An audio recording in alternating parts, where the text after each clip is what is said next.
Okay, welcome to the February, slowly getting more formal-ish sort of video chat. Because this Twitch, I should have a video game going. Uh, I was originally gonna do something with snow in it. I was thinking like like Assassin's Creed 3. There's a winter section, I can just run all around. I didn't have time to do that, but I had a whole lot of footage left over from bopping, so that's what I'm gonna be showing. Let's see, is that, yeah, size is all right. So yeah, you're gonna have a whole bunch of puzzles spoiled because this is gonna be my gameplay that I used for the last Game Dungeon episode. Um, okay, so the format's getting to be, I'm gonna have some announcements. All of the questions people sent in from last time, I'll start answering those, and then I can take ones from the chat. Uh, if you want to have your question be on the next one, like if you're not in the chat and you're watching this later, you can always email uh, just for the chat, accursedfarmstuff@gmail.com. It's two S's between farms and stuff. And your question can appear on the next chat. That's not my normal email, that's just for this. And okay, so, oh yeah, and for YouTube, for people watching this on there, I'm having a new policy I mentioned in the text where older episodes, I'm just going to make unlisted, but I'll have them all in a playlist. And only the newest episode or newest video chat will remain up in public. That's because I don't want to like half the channel to be nothing but me just talking to a camera for 1 or 2 hours. I'd like to see the videos that have, some more effort put into them, kind of get a little more attention. So you'll still be able to access all the old stuff, but if you're wondering where did the old chat go, just check the description. There'll be a playlist for that. All right. Okay, yeah, the first thing is next chat. I think I'm just going to make the general policy be like this time, 4 p.m. Eastern Standard Time, on the first Sunday of every month. So the next following that will be March 6th. Like if I'm busy with something, then I'll give a different announcement, but next chat will be on March 6th, same time. I think I'm just going to stick with Twitch unless I get a really good reason not to, because I know it causes problems for some people, but I haven't seen like a slam dunk winner to replace it. And a lot of people use it, so I might as well just stick with that. On that note, though, I don't always have game footage ready for this.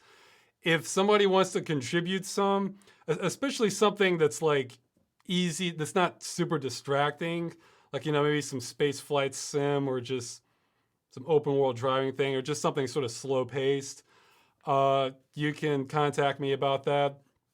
Like my normal email, rosswscott@gmail.com. Like you can put it up on YouTube and I'll just give you credit for that, and that can be like the future streams or something while it's going. Let's see. Yeah, I'm still figuring out the format. I don't know how doable this is, but I'm wondering, would people like in the future we can still have like the written questions and everything or topics people want to hear about, but would people like it if I were to just treat this sort of like a radio call-in show where people could contact me through audio or video and I could just get different fans coming on asking stuff?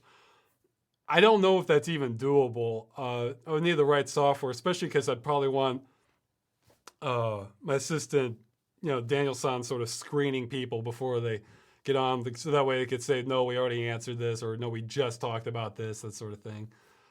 But that's just one idea I'm floating around. Okay, let's see. Oh yeah, so this past month didn't have a lot of releases because I was spending more time on email and the movie. This one I'm gonna spend the majority of it just on videos. I'm hoping to have at least 2 more game dungeons and 1 Ross Rants, maybe more. I'll just keep working, see what I get done for this month. I'm not committed 100% yet, but I'm considering the possibility of just having this pattern where like 1 month, nothing but shorter videos. The next month, mostly the movie, maybe just 1 video for that month. I meant to have Bopping Out last month, but it took long. There's a whole lot of editing involved with that one.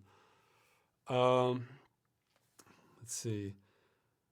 So that's what's coming up. Oh yeah, for those that don't know, I recently got invited to the Co-optional podcast run by Total Biscuit. Most of you probably know who he is, but if you don't, he's one of the biggest uh, names in gaming on YouTube. So there's tons of reviews, that sort of thing. Just look that up. It's the latest episode, number 109. If you want to watch it, I want to say the first hour almost is just us talking about the Fine Brothers. If people watching this in the future or don't know about it, it's this YouTube channel that tried to sort of stealthily screw over a lot of people. The rest of it's gaming. I honestly didn't know which direction it was going to go. I sort of had to go with that, but I think it came out pretty well. I got to talk about EA killing games, which is it's like the one thing I wanted to spread to a larger audience. So I was happy about that.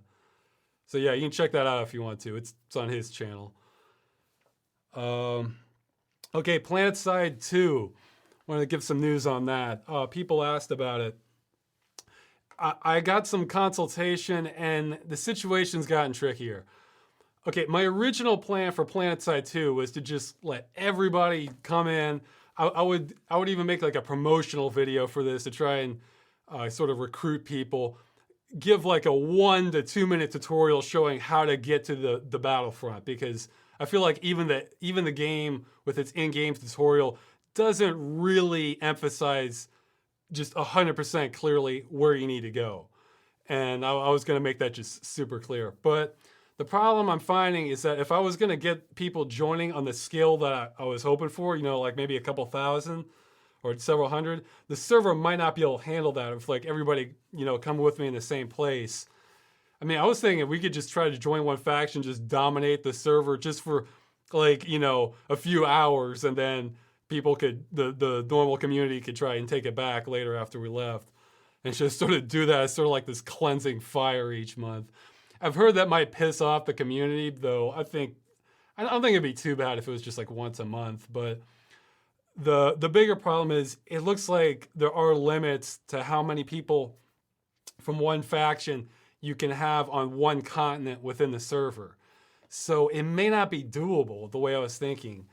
So I'm kind of back to square one on that. I mean, I still could have a PlanetSide 2 gaming session with people. Just, would you want that if a lot of people are left out or have to be on another continent from where I am? I mean, we could still probably wreck the game if that's what people want to do. Just, you might not be able to kind of be along with the main battle column. So, let me know what you think with, comments later once it goes on YouTube or emails. If you still want to do that, or if you have suggestions for another game. I think the main games that like will allow like thousands of players are MMORPGs, but the problem with those is, also I'm looking for a free-to-play game so anybody can join. But the problem with those is you typically need to have like a large time investment or a high learning curve in order to do much of anything like as a big group with those. So, I want somebody to just be able to join who hasn't played the game before, give them a tutorial of a minute or two if they need it, if it's focused, and then they could just join in and have some fun. I haven't had a chance to play it yet, but I was going to look into APB Reloaded to see if it could support that, but I have no idea. Maybe that has like a server cap or something. So yeah, if anybody has suggestions for games along those lines, let me know. I still want to do something, but just PlanetSide 2 might not be as ideal a candidate as I thought. Or maybe people want to just go in, whatever. They just want to be part of the wrecking ball, so wherever it's occurring. Okay. Oh yeah, this is this communication thing. I had another idea I wanted to ask people about. When I did the top 25 anticipated games I was looking forward to last year, something I found out was that a lot of people just weren't even aware of these games, like just most of them. And I was thinking, it's kind of a shame like more people don't know just how many games are coming out. I mean, those were just my personal picks. There were a lot of great looking ones that just, weren't quite my style as much. Okay, here's the idea I had. Maybe somebody's already done this. That's why I'm asking everybody. And if not, maybe this is something we could start. I mean, I probably wouldn't have time to do it myself, but maybe I could help kind of orchestrate it to get it off the ground. Some sites will have like Rock Paper Shotgun will have like, games that are coming out for the year. Like, well, I tend to be focused on PC games, but and they'll have it organized by genre. Like strategy, action, fighting, racing, that sort of thing. And I was thinking it would be cool to have. Well, and those are great because what they do is, say you click on a genre like fighting games, and they'll have every fighting game they have coming out, and then they'll have a good-looking screenshot of it, and then maybe like a sentence or two of like what it's about. And I was thinking, I always find that it's like so helpful is finding out like what games I might be interested in. Just, just this big list of stuff to just sort of scan through because sometimes screenshots grab your eye or the description does. And I was thinking it'd be great to have something like that just for existing games that are already out. So we could see like 2013, what were like all the games that came out then. I mean, maybe not every single game, just like games that have like a chance of being good. They don't I mean, not everything on there is crap, but there are a lot of crap looking games on Steam Greenlight. So stuff that filters out, stuff that looks like, yeah, this could be good, If anybody knows of a site that's like already done this, I'd love to hear about it. And if not, maybe that's something that we could get started, or somebody just wants to jump on that right now.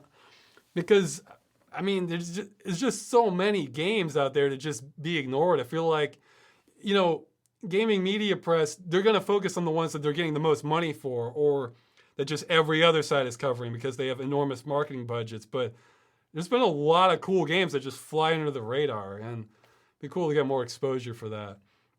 So if anybody has any ideas on that, I'd like to hear it. Or maybe that's out right now, I just don't know about it.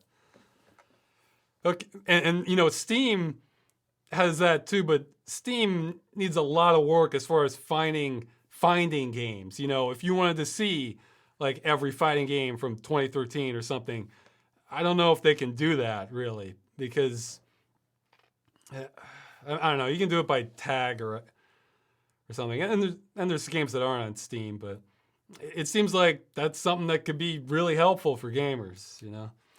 Okay, I think that's all my announcements. I'll get to the questions that people have already sent me, and then after that, I'll start taking questions from the chat.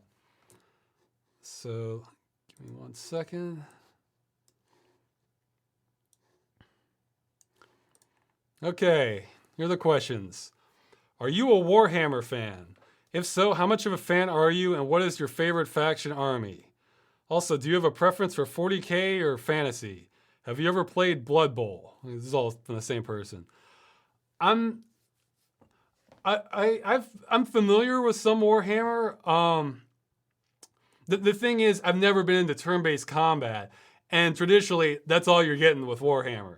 But, more recently, there's been some games that, real time that exist within that.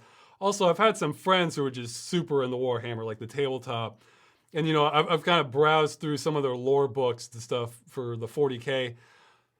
This may piss some people off, but my attitude on Warhammer is it's like this combination of stuff that I think is kind of stupid and brilliant also. Like, there's some stuff I think, okay, that's just kind of dumb, whatever. It's just sort of, it's just like something a small kid might come up with. But then there's other stuff that is ridiculously well thought out, like with the lore and stuff. Like like with Warhammer 40K, some of the sci-fi concepts in there are just astounding. Or they've really thought out this structure, like far more than you would ever anticipate for just like a tabletop game. So a little bit mixed feelings on it, but it's a cool intellectual property. I guess I'm more familiar with the 40K, but aspect I'm familiar a little bit with the traditional one. I am looking forward to the not Dawn of War. Well, I plan to play that too, but Total War. Warhammer game that they're having coming out. So I think that's basically my attitude on it. I haven't played Blood Bowl. I mean, I'm familiar with it. I've seen some of it, but again, it's the turn-based combat thing. My brain is not wired for turn-based combat. I'd rather just go in real time, just react as it happens, figure out my strategy on the fly, that sort of thing. So, that answers the question. Okay. Will you cover the aborted Deus Ex Clan Wars and its final version, Project Snowblind, for the retrospective I have planned? I don't know. As much as I like the original Deus Ex, I still haven't played Project Snowblind. It's always been on my I should get around to that sometime. And then years later, it's still, I should get around to that sometime. I have so many games like that. I guess I'll have to before getting to that later. I guess probably in the summer that I do that. I'll have to look into it and just see how I feel about it. I mean, if there's a whole lot worth talking about, then I'll cover it. If not, then maybe I'll just give it a mention. I mean, it sort of seems a little, my understanding is it's sort of a little watered down from traditional Deus Ex. It's more just a standard first-person shooter, whereas Deus Ex had a combination of all kinds of things that make it kind of captivating. So I plan on taking a look at it. Have you considered adding live action segments to Game Dungeon, sort of how the Angry Video Game Nerd does, but in less lengthy and more toned down? Probably not, just because I mean the Angry Video Game Nerd, his live action sections can be amazing, but a lot of work goes into them too. I think, well, I mean some of the Game Dungeons, a whole lot of work goes into them too, but I think I saw some special where you're saying I want to say 115 hours for one of his episodes, or had a lot of editing, which it's possible I've done that for one of the Game Dungeons. I don't know. But I guess what is, once you go into live action, that can take a lot of props or more kind of space and scenarios and everything. And it's, one, I don't have that many props. And two, that definitely ups the workload for sure. And if I'm going down that route, I'd rather just put the time into the movie. So I mean, Game Dungeon's always been sort of the compromise between, not just something like this, where we're just talking to a camera, or something a little more thought out. So once I get past a certain threshold, I'd rather just create something original rather than have some more like a review. So probably not going to see huge strides in Game Dungeon quality. Although I will say, I should have put this in the announcements, I am slowly figuring out an idea to try and get more games covered without really having to sacrifice the quality. I promise it is not a Let's Play at all. It would be similar to Game Dungeon, just a little different. I'm still working that out, and I'll see how it goes, but there's a real chance I could be covering more games than I would on the normal format. So that's something to look forward to down the line, hopefully. Let's see. Okay, next person. Will Craig Mengel appear in the movie? Craig Mengel is the voice of Dave from Silver Protection. Okay, I really don't want to mention many details. Technical details, that's fine, but stuff getting close to story details, I don't want to mention much of. But yes, he will be in the movie. I have a role for him. Okay, he has a few more about the movie. If you could choose any actor to play a role in the movie, who would it be and what character would they play? Yeah, see, this is what I'm getting at. I'm not telling you the characters, guys. Sorry. But for any actor, honestly, I think I'm going to get really good feedback, well, not feedback, but submissions and performances from when I am ready for auditions. I'm not yet. Because, I mean, there's a lot of great actors, in fact, in a sense, I'm almost dreading the audition process because I'm betting there's going to be at least 5 really promising people for almost every role. So it'll be a challenge kind of whittling it down to who I want. But I'm looking forward to seeing, on the other hand, I'm looking forward to seeing how good, stuttering here, sort of stumbling over my words. But I'm looking forward to what kind of performances I'll be getting, because I'm sure some will be awesome. And people who would be in Hollywood if they had the connections or something like that. I mean, there's a lot of talent out there.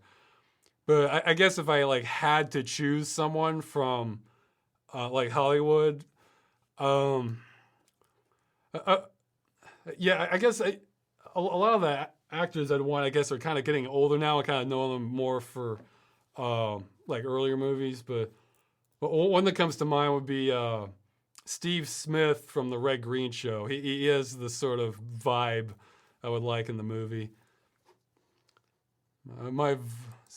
Is the sync? Well, okay. If the lip sync gets out of whack at one point, I just glanced over and looked like it could be. If it gets messed up, I'll try to fix that in editing for YouTube. But okay, so yeah, Steve Smith, Sid Haig. So he played Captain Spaulding in House of a Thousand Corpses. He'd be another guy I could find for the movie. I don't remember. I can be really bad with names. If you've seen Watchmen, the actor who plays Rorschach, I have a role. Like if I had to choose someone for one of the roles, like yeah, he could do that. What are some other people I wouldn't mind having? No, I'm sure I could find some place for Willem Dafoe. I think I'd want people who like really kind of stand out a little bit and don't, like a little bit odd or have interesting personalities, that sort of thing. So, okay, this person had another question. If you had an unlimited budget, cast, and workforce for the movie, would it still be a machinima or would you make it live action? Yeah, I guess if I had a limited budget, yeah, why not? There's nothing about the movie that inherently has to be a machinima. It's just I've always seen machinima as like a medium, a means to an end. If I had a limitless budget, why not? I could make an awesome movie, could have it in theaters. But so you'll just have to get the almost as good version for free. So once it's finally done. Okay, this person's asking about PlanetSide. That's the situation. Kind of in limbo until I figure out what I'm doing. What is your experience with Linux? Okay, saying I will mention this on Ross Rants. In the past, like every few years, I would try I'm going to try and see if I get Linux running for stuff. And like every time, there have been like big hurdles. I feel like Linux it's great if you're just trying to do like simple stuff, or for someone who doesn't know Linux well, if you're just trying to do basic things, it's great. But once you start getting to some more advanced thing, I guess the phrase power user stuff, like I do all kinds of multimedia things in gaming, then it starts hitting some roadblocks. But, hope it gets better. I'll go into detail much more on that later on the Ross Rants. Not the next one, but probably the one after that. That'll be part of the rants. It won't be the main topic. But okay, here's a longer one. What are your thoughts on overkill PC rigs and superfluous PC add-ons? I have a PC with only AMD hardware with normal air cooling at normal clock speeds, and it drives me insane when I hear people talk about how much time they spend on their hard tubing, water-cooled, overclocked Intel Skylake builds. My PC is just as good as playing modern titles as theirs. They're just nitpicking over the tiny, unimportant details and at a risk of burning a massive hole in their wallet. There's so many points of failure they've added to their PC for no other reason other than to have fancy things in their fancy PC. Okay, I think you're covering you're covering several different topics here, so I'll just try and run through it. Okay, so like PC add-ons and over-the-top rigs, those can be pretty neat. Like the one that really comes to mind for me, I saw someone who made a custom Doom 3 computer case. It looks so cool. Like he even made like an opening airlock for one of the fan vents. put some sort of display screen to look like the PDA from Doom 3, and even has like his custom interface he had. Look that up. You can see screenshots of it. And like the outside looks sort of like a Martian exterior. It just looks awesome. So, I don't think it's completely fair to just down every single case or system out there if they've done something really cool with it like that. I don't think much of ones that just have lights all over everything, but same thing. Same thing happens with cars. People just want to. Yeah, I remember after Fast and Furious came out, I remember it was at like a local Walmart at night, and these people were pulling up, and this one guy had a pickup truck that had like those colored lights underneath it, except like on his and there were multiple people who had like their pimped out vehicles that weren't really racing vehicles at all. I remember thinking that was kind of funny. That's about how I look at the more kind of, I guess, gaudy add-ons for PCs. Let's see. Okay. So, the next thing he's talking about is, with water cooling, I mean, I don't know. I mean, I think there can be legitimate uses for that because, I mean, hey, I have a custom cooler in my machine, and it's because I like to keep my system quiet. Stock coolers aren't always the quietest ones, whereas, I do a lot of work on the PC. I'm recording in the same room. It's just nice to not have to hear it so much. And water cooling sort of the same thing. You can bring the temperatures a lot lower. I think if you know what you're doing, it can be pretty safe. But I mean, I don't have as much trust in myself for it. But I've considered the possibility of like a closed loop water cooler, because the thing is, if you get a cooler that can last, that can maybe last you 10 years or something. So it's not such a frivolous purchase if it all works out, I think. Overclocking is something. I'm inclined to agree with you on overclocking. I haven't overclocked since the 90s, I don't think, on the Celeron 300A. For those that don't know, that was a budget CPU you could get, and when you could overclock it so you could get 50% more performance on it, and it was like almost neck and neck with the top of the line system. I don't think we're ever going to see anything like that again. And plus, that was back when the CPU made a much bigger difference in your performance. So nowadays, the improvements are kind of minimal, and I don't know, especially if you're increasing the voltage, you could be like lowering the lifespan of the system. It's just totally not worth it for me. I mean, I will take a rock solid, stable system over one that's 10% faster and overclocked any day.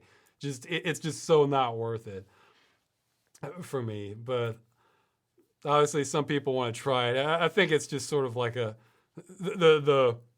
PC equivalent of stunt jumping or drag racing. Yeah, you talk about how your system's as good as theirs for gaming. When you say that, I'm assuming you're not running 3 4K panels in surround. See, that's the thing. It depends on what you're doing, because there's pretty high ceiling as far as performance. I mean, hell, with VR that's coming out, those are coming at a little under 2K resolution, and they're aiming for 90 frames a second. I mean, does your system do that? It might, but see, even then, I think Carmack was saying for the Oculus Rift that the end goal for the virtual reality, they would like to have 8K resolution, because then it's sort of indistinguishable from what you're seeing. So if your system can do your game at 8K resolution at 90 frames a second, then yeah, you're probably fine. But if not, then there's still room for improvement. I mean, it's good that systems go faster. I'd say not at the cost of stability, but I can understand that. That said, a lot of games nowadays are more bound by the GPU for graphics than they are for the CPU. I mean, there's some that it makes a difference, like StarCraft 2, I know, is one that more CPU performance kind of pays off. I think Skyrim had a lot of CPU bound stuff. There's a few others, but vast majority, you could take like $100 AMD CPU or $120 AMD CPU, pit it against like a $500 Intel one. In some games, you will see no difference in performance. It's all because it's GPU bound. Or you might see 5 frames a second difference. So, it's never bad to be economical. I think the thing where I really agree with you though is you sort of hit on a bigger point though about waste, because if they're just going and buying all this high end stuff and then just going to burn out their system because they overclocked it, or they're just constantly doing this, this stuff's probably going to end up in a landfill. Well, no, not even a landfill, just open earth somewhere in West Africa, where the people there are going to burn it down breathe all these toxic fumes to get to the wire. I mean, we really don't handle the disposal of this well at all. We don't really plan for it at all. Not say that's true at all, but it's not, in my opinion, it's not nearly the priority it should be. So I agree with you, just kind of needless waste. Yeah, I'm really against that myself, but at the same time, that's an enormous problem. Happens way bigger than this. So, yeah, but on the other hand, there are idiots who think they need like a top of the line, like Intel i7 or a Titan to play something like League of Legends. And no, they don't. I mean, geez, that might even hit the optimal, like again, the 8K 90 frames a second level. So,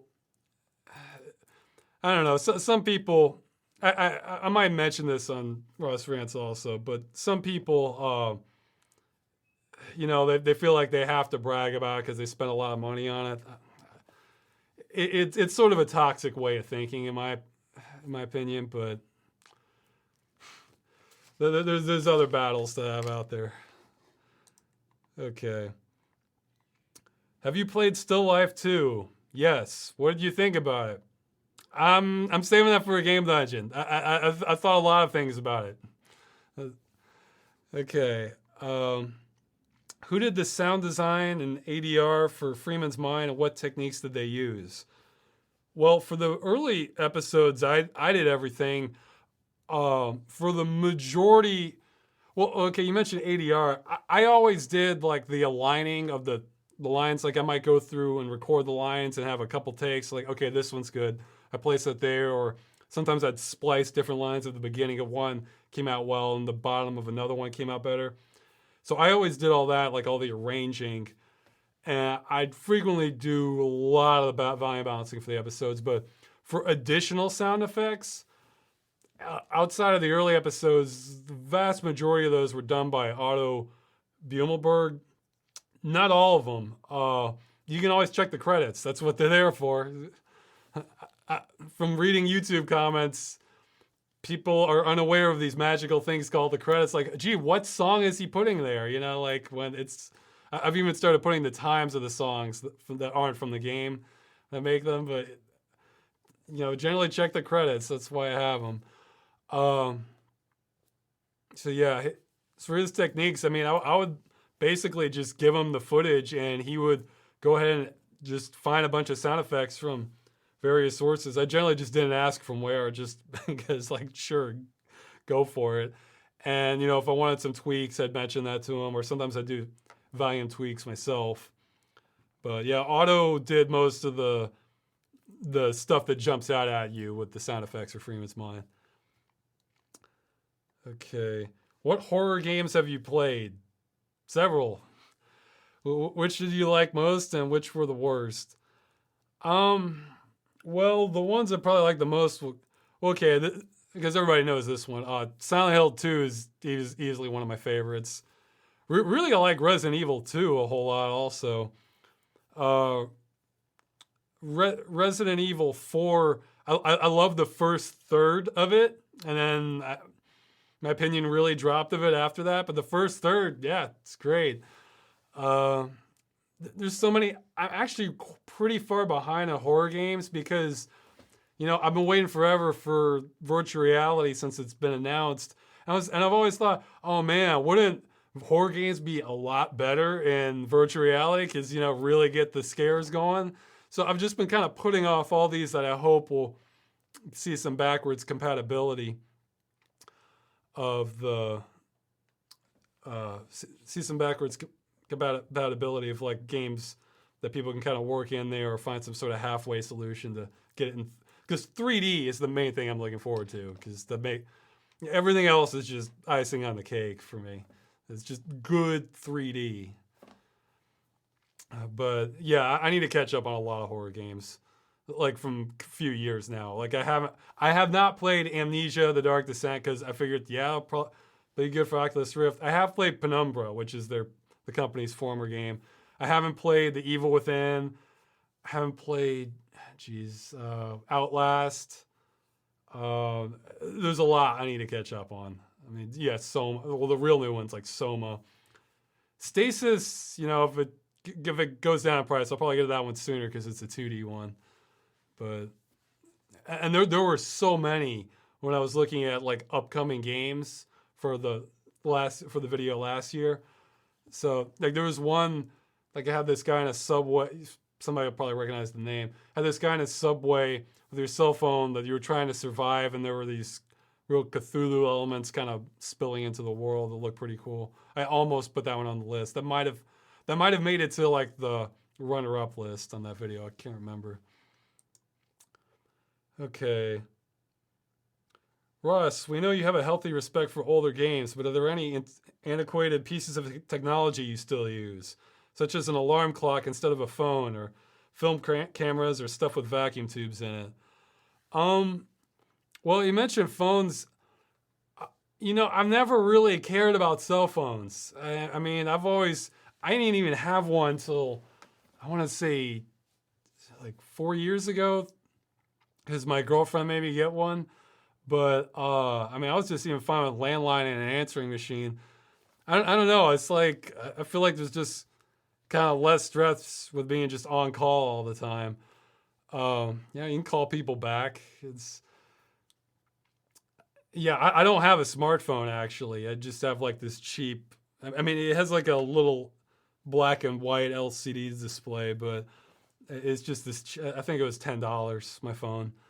Because I just don't care. It's weird because I do look forward to new technologies, but phones, it's like, well, all the extra stuff you can do on a phone, it's like I could do on my computer and probably more, bigger way or more immersively. So I just don't. I don't know. I just never cared about it. If you were like constantly on I'm not saying there's no uses for them, but because obviously there is, but they just never had much appeal to me. Let's see, old techno. Well, I hate them because of they would always go bad, but the actual form factor of a floppy disk, especially 3 1/4, were kind of neat because you could put them into a drive and just be like, it's almost like you're loading a magazine into a gun or something, or the old ones you even feel the vibrations of the spring when you go, so like, like putting it in. I don't know, it's like an aesthetic thing that was kind of nice about it. With old computers, I like how they were kind of like chunkier, and the buttons would make a little more noise, a little more tactile for everything. So I kind of like that. A lot of older technologies I don't really miss. I'm trying to think. I'm like looking around my room to see if I use anything at all. Well, yeah. Well, again, because I don't have a smartphone, I use an MP3 player for when I'm out with stuff. It's almost superior because that's all I use it for. Battery life is great, and it's like this big. Well, okay, that looks huge on the camera, but like this big, or just like 2 postage stamps or something. So I don't know, like. There's been a lot of improvements with technology. There's a reason a lot of them get replaced. Oh, okay, yeah. Here's one: the Model M keyboard by IBM. I actually used to have one of those. I got it a thrift store for 30 cents. I didn't even realize, and those things are worth over $100. I didn't even realize what I had. I just tested different keyboards. Like, yeah, this one feels the nicest. And I don't use that nowadays just because, like, if like my girlfriend would be trying to sleep or something, they make so much noise, it's almost a problem, unfortunately. But I really like the feel of those. I mean, yeah, you have mechanical keyboards, but I think the Model M actually feels even a little bit nicer than those. So for typing, stuff like that. Okay. Okay, you got lucky because I just glanced up at the chat. Have you played Lone Survivor? Yes. And then, okay. You're planning on doing a game dungeon. Not necessarily. The Lone Survivor's kind of mixed feelings about, but okay, let's see. Looking at the questions. Would you be willing to let people pay a certain amount to guarantee a game on the game dungeon? I think that's, I think you're walking into like dangerous territory there. I can maybe see that, like maybe after the movie's done, I could see that because, you know, once somebody's put up money, like they're expecting a review, you know, that's kind of a big commitment at that point. And yeah, and what I've found is when I have to give like guarantees for stuff, that sometimes means I may have multiple nights where I'm not getting any sleep and I'm working like almost 24 hours a day just to meet some deadline. Excuse me, just to meet some deadlines and stuff. I'd say the only exception to that might be if it's from the actual developer themselves, like a smaller one, because I can understand where they're trying to get more exposure.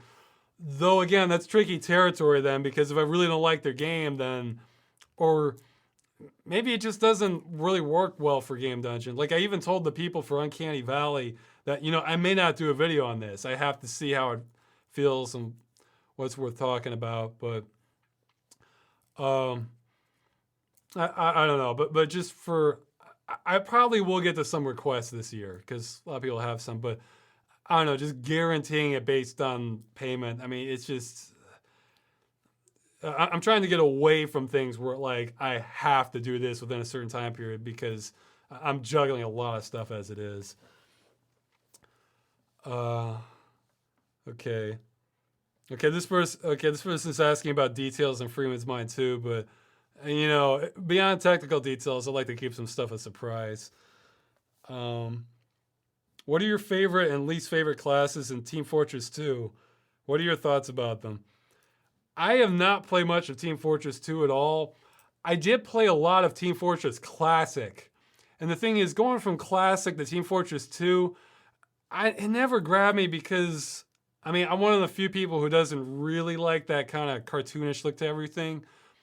I mean, I can look over it, but if you take that, and the pace on Team Fortress 2 is so much slower than like regular Team Fortress. I mean, Team Fortress Classic, because, you know, original Team Fortress is Quake, which I kind of missed, but Team Fortress Classic, I think until I played Serious Sam, it was the game that had like most explosions per second or per minute than any other game I had seen. I mean, it was just, because I really love the attack and defend maps like Dust Bowl or, geez, I forgot the name. Oh yeah, I forgot the name. Well, Dust Bowl I play. Well, Warpath, that was another good one, but yeah, Warpath and Dust Bowl I used to love, like attack and defend maps, and they would really concentrate the efforts because those were awesome. Well, it's probably the same thing in Team Fortress too, but those were awesome because a person who doesn't really know what they're doing and is just going the right direction and shooting things, there's still a lot of help. But the more skilled people who can kind of manipulate the battle on a larger scale, that they can do stuff too. But my favorite classes, I'll play a lot of them, but I usually would like Engineer or Demo Man. Man, in Team Fortress Classic, that's something at least normal TF2 doesn't have. You have what are called the det packs, the detonation packs. You lay that sucker down. You could set the timer, I think, for anywhere from 10 seconds to a minute. And if there was like anyone even close in the vicinity, instant death, just boom. But like you could blow open walls on some maps with that thing. But it was great because you could lay it some places, and then some people might forget about it. Then boom, all of a sudden 8 people are dead, and just like your team goes flying back from the explosion impact. Demo Man was a lot of fun. Like, you know, between laying the traps and just chucking out explosives, and again though the pacing and everything is a little faster. So for the TF compared to TF2. Probably my least favorite class is Sniper, maybe. I usually only played Sniper if I was like really trying to like really take out something from a distance that was causing us problems, and then I would switch back to another class. Sniping in Team Fortress Classic is not. It's weird. Yeah, you would hold it down and it would slowly charge, almost like it's spring loaded, like a crossbow or something. And maybe Scout, because they're very weak and not very effective in Team Fortress Classic. I mean effective in combat. Obviously, they were the fastest class, so you can do a lot of running, but they snap like twigs, man. So, okay. Ross, you've referenced the Need for Speed series a lot in your videos. Are we going to get a video on that at some point? Well, hey, you've already got one, Need for Speed World. Maybe. This might tie into that other idea I have, where it won't exactly be Game Dungeon, but it might be something else. I don't have any obvious plans. I mean, I might.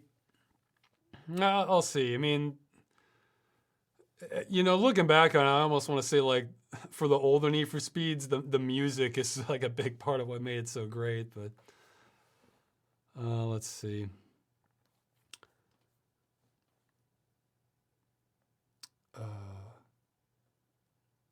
Russ, you don't speak very favorably of drummers whenever you talk about them. Is there a backstory to that? No, I mean, look, I'm just playing off the stereotypes to make jokes sometimes. Like the stereotype for drummers is the stereotype. I'm not saying this how it is. Is that, you know, they're maybe not the sharpest tool in the shed. I guess the perception is like drumming doesn't necessarily doesn't take as much perceived skill as something like the guitar. I think it probably really depends on the band and the kind of music you're playing, because in some you know bands, like the drummer's just like and like that might as well be it. You know, you can almost get a monkey to do that.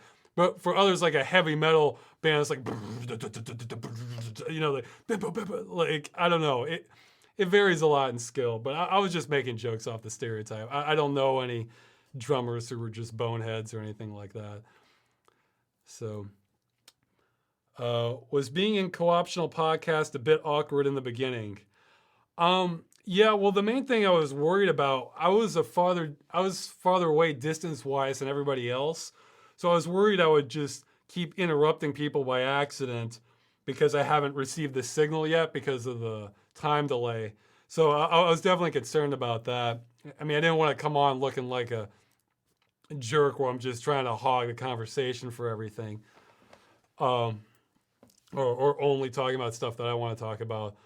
So, I mean, I wasn't 100% sure like how it would go, but I think it turned out pretty well. I tried to listen to a few episodes of it before I came on just to get a better perception of what it was like, because I don't normally follow it. Man, it was a long podcast. Well, yeah, it's normal, but man, that makes these look short. You know, with I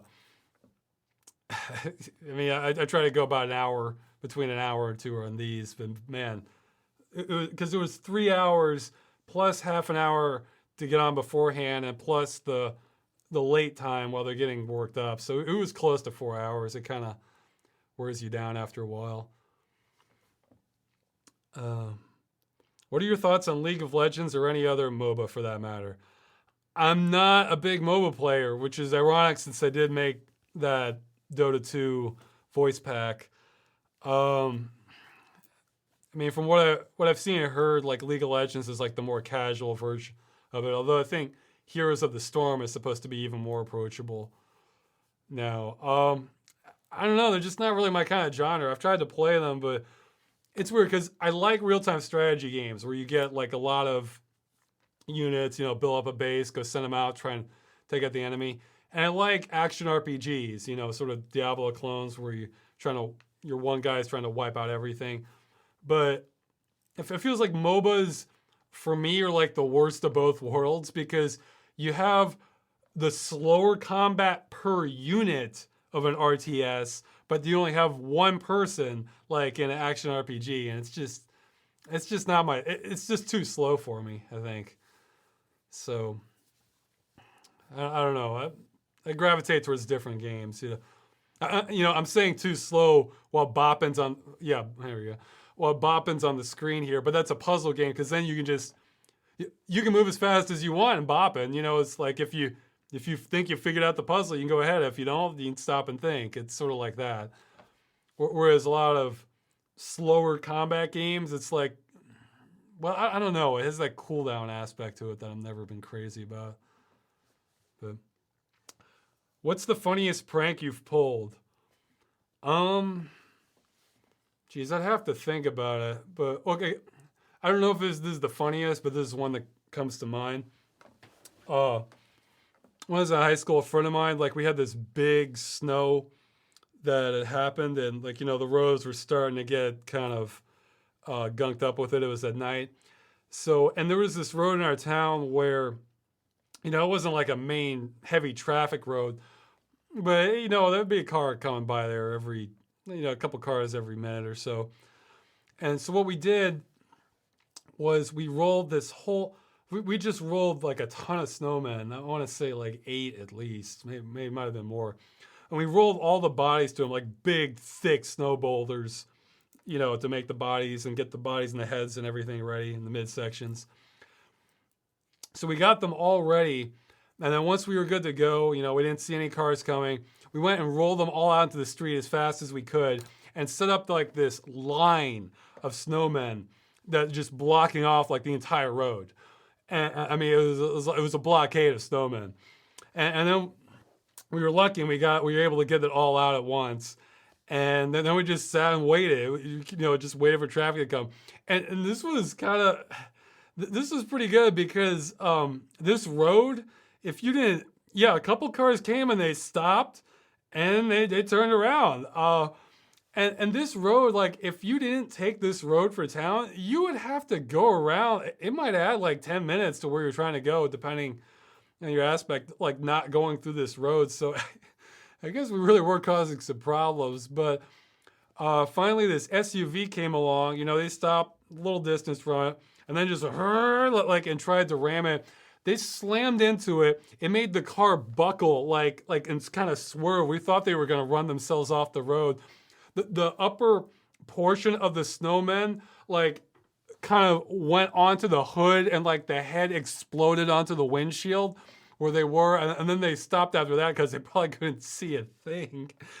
But he eventually kind of made it through there, and I guess that was the end of that. He might have damaged his car because we packed those snowmen pretty good, my friend and I. So that's one of my better pranks.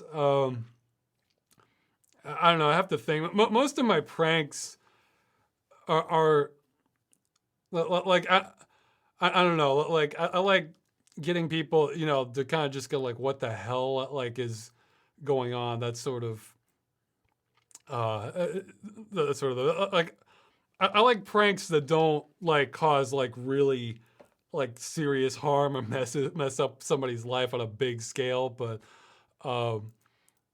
I like some pranks. The ones that scare, I guess my favorite ones are the ones that scare the hell out of people, but it's not really a big deal. It's just like temporary, And then kind of get their blood going. Let's see. Do you like Oingo Boingo's music? I saw this one before I started. Maybe this is embarrassment. I actually had to look them up. From the samples I listened to, not particularly. Sorry, it wasn't really grabbing me. So, Russ, you said you once took an American road trip. What's the most American thing you have done? Well, I didn't really take. Look, the road trips I've done, I mean, I was kind of going from one area to another for a destination. I wasn't just sort of driving for its own sake.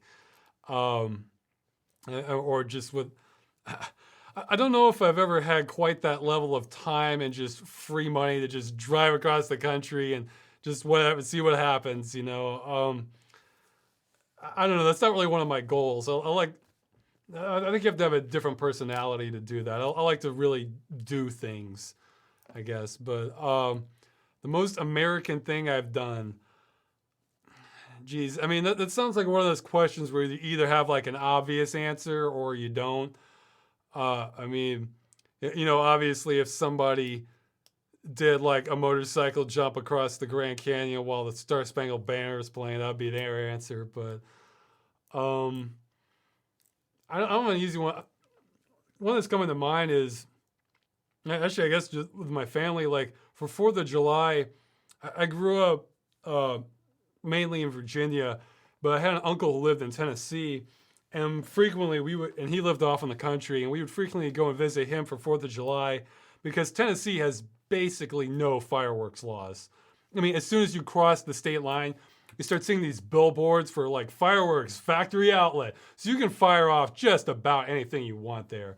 Whereas Virginia, you get sparklers and I don't know, firecrackers or something legally. So we just get it.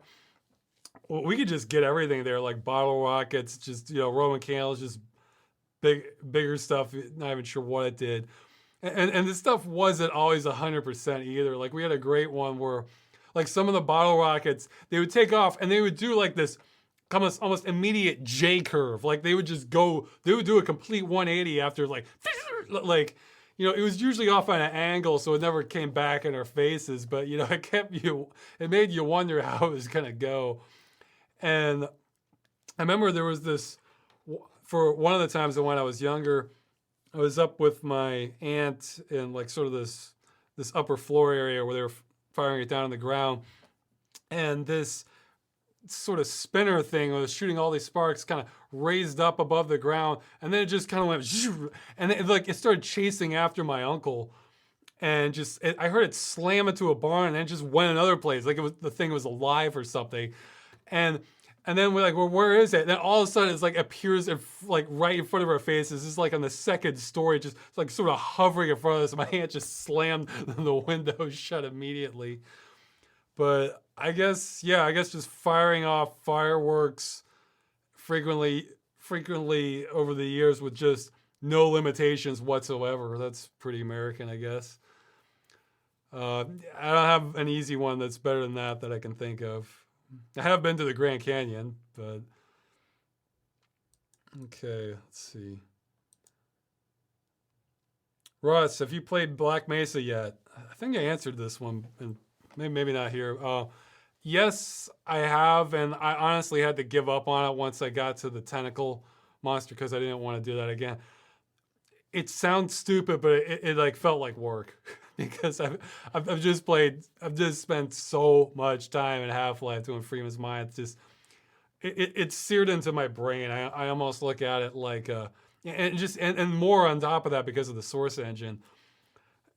It's like I almost look at it like a software tool like Photoshop or something. That's how it.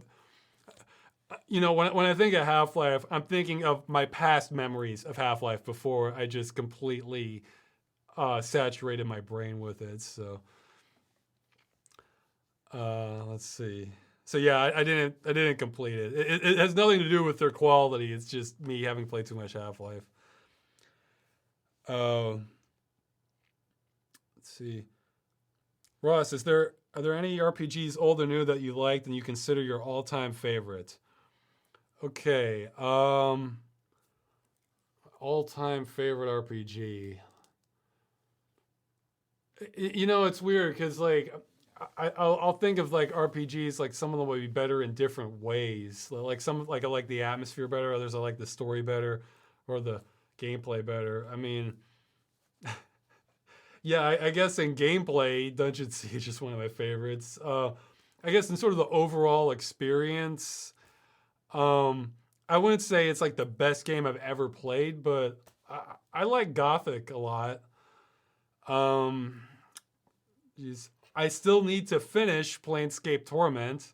I've got put several hours in it. Everyone says the story is amazing. It was looking pretty good. That's one of those I need to get back to. I played several hours, got distracted, and then a couple of years later, still need to finish it. So, um, see, the thing is, just the fact that I don't like turn-based combat eliminates so many RPGs. That I'm sure are great games. They're just not. I can't get my brain around it. So yeah, I guess like off the cuff, Gothic would be one of my favorites. Just sort of an all-rounder one, but I'm probably forgetting some. That's okay. Getting towards the end, then we'll start getting the chat questions. Russ, have you picked an assistant writer yet? I'm eager to send you a sample of my work. No, not yet, and there is room for multiple ones. I'm behind on that too. I'm gonna have to at least spend some time still more on that this month, because some people have written back to me. I'm like, oh god, I got to reply to this. Then I started doing the videos, and I'm really not a great multitasker, guys. I try. I try. That's all I can say. So yeah, you still have a chance. There's sort of different levels. Like what happens, what I've been doing is if somebody sends me something where they've written, I'll ask for a sample of comedic writing. If I'm not really sold on the comedic writing, or like the style is just too different than what I'm aiming for, then, I thank them, but I thank them, but it doesn't go farther than that. If I think, yeah, this has some potential, then I give them a few hints about the movie script. They still don't know the main plot or anything, but I give them a little more to work with, and then ask for them to sort of come up with some ideas, and I need to follow up on that. And some people I just flat out need to reply to still and look over their stuff. So that's not done. I must have gotten like 30 entries already, so it's a juggling act. Again, I'll probably I hope to like get that wrapped up more or less this month. With like who's helping more with the script. But yeah, there is potential for more than one assistant writer. Okay. Hey Russ, what kind of editing software do you use for your videos, and what recommendations could you give? Come on, man, we've answered this in a previous in a previous podcast. I think it was the last one. Maybe if somebody wants to help out when this goes on YouTube, you can maybe give them a timestamp or something. I use Premiere mainly, and recommendations, try to make it good. I mean, watch movies, find things you like, try to find your own style, Okay. Hey Russ, will we see more of Doom Guy's Mind? That was awesome. It would be great to see more, please. And what's up with that Viking hairstyle of yours? Okay, this guy's asking a bunch of questions. Do you read all your birthday Oh yeah, that's a good. I should add this to the announcements. Did you read all your birthday emails? Is there something useful? Have you found a customized mouse for your hand? Okay. I don't have any plans for Doom Guy's Mind. It was an April Fool's joke. I mean, I tried to like up the intensity of everything to, really distinguish Doom Guy from, from Gordon Freeman, because I figured, well, if this is somebody who has gone up against the forces of hell and won, his personality is going to be a little different, so, because Freeman's pretty caustic too. So I just had to like turn up the dial all the way on that. It was kind of rough on my throat. I used all the best jokes I was thinking of anyway. I mean, I've already gonna try to do Freeman's Mind too. It's just, sorry, I don't have future plans for Doom Guy's Mind. As for my hair, I like how I look better with long hair than with short hair. That's about what it comes down to. Let's see. Oh yeah, I have not nearly read all the birthday emails. Thanks so much for everybody who asked them. It's awesome. It's gonna last me such a long time. If you still want to send them, that's fine. This is an ongoing thing. There's no real end date. That, you know what? I'm gonna have other birthdays in the future. So, or you can just send it to me half birthdays, whatever. with all the soundtracks and the stories, I've barely scratched the surface of that. If you sent me anything time sensitive, maybe send me another reply, because then I'll notice, oh yeah, there's 2 replies, I haven't replied to this one yet. So thanks a ton for that. But man, it's gonna take forever to get through, which is cool. It's like, present the last super long time. That's why I made the video. I have not found a customized mouse yet. I think I replied to all the mouse people. I might have missed one person. I think some people are ready to go if they have like the proper model in AutoCAD or something. I haven't checked that thread in the forum in like a week or 2, I think. I've checked the emails. I haven't gotten any solid responses yet. There's one person who's like working on it, and they'll just send it when they're ready, which could be a long time. There's a few people who've offered to print it if I give the design. There's some people said, yeah, let me see the measurements. So I sent them measurements in my hand. It's on the forum thread now. You can see measurements in my hand. And so nothing yet, but I could have missed something. But yeah, I'd love to still have a custom mouse. And I think that does it for the established questions. So, okay, for the questions, for the new questions, here, give me a symbol to show that you're addressing this to me and not just the general chat. Do we want to say the equal sign, or like 3 equal sign? Give it some wings or something. Why don't you type equal sign and then type your question or like a topic you want me to talk about, and then I'll start talking about that. So, there'll be a little bit of a delay from Twitch. I'll start catching up with the other stuff. Okay, here's an earlier one I'm seeing. How bad do you want a 3rd installment of the Half-Life Portal universe? Okay, this is going to be cynical and it's probably going to disappoint people, but I don't care. I just don't care. Like, again, I have burned out Half-Life for myself. It was worth it, but I've lost my ability to enjoy the game the way a normal person can. Again, it was worth it, but and as for Portal, I don't know. I think like for Portal, I really liked the first portion of the first one, and I liked Portal more when it was sort of that sterile, sort of dark comedy where like an AI, until you kind of start escaping from the first Portal, GLaDOS really kind of acts and talks like an AI with its parameters and like, okay, here we go. And then they tried to personalize it more, and then it didn't do as much for me then. So, the puzzles in 2 were more difficult, so that was something. But I don't know. I know a lot of people just love that game to death, and I can see why. It's a game that has soul. I'll give it that. It's just, it wasn't. It's I don't know. Maybe hey, everybody has different tastes. Okay, scrolling down. I'm sure there's some questions by now, but let's see. A lot of these are sort of game requests. Oh, okay. Well, okay. I've seen equal signs now. Have you ever played a game that left a lasting impression on you? Yes. Do you think some games can be considered art? Yeah. There's different. I think that. That's one of those questions that always comes up. Maybe I should make a video on it, but probably not saying anything. Anybody else hasn't. But I think there's different levels. Because on one level, a Saturday morning cartoon's art. Okay, it's drawn. There's some art. There's some style to it. Okay, it's art. But I don't think that's probably what people are referring to. Because in that sense, just about every game's art. Has graphics. All right, there's an image, art. I think maybe what they mean is like high art. Where there's some sort of transcendental experience to it. And yeah, I think they're very rare, the ones that are like that.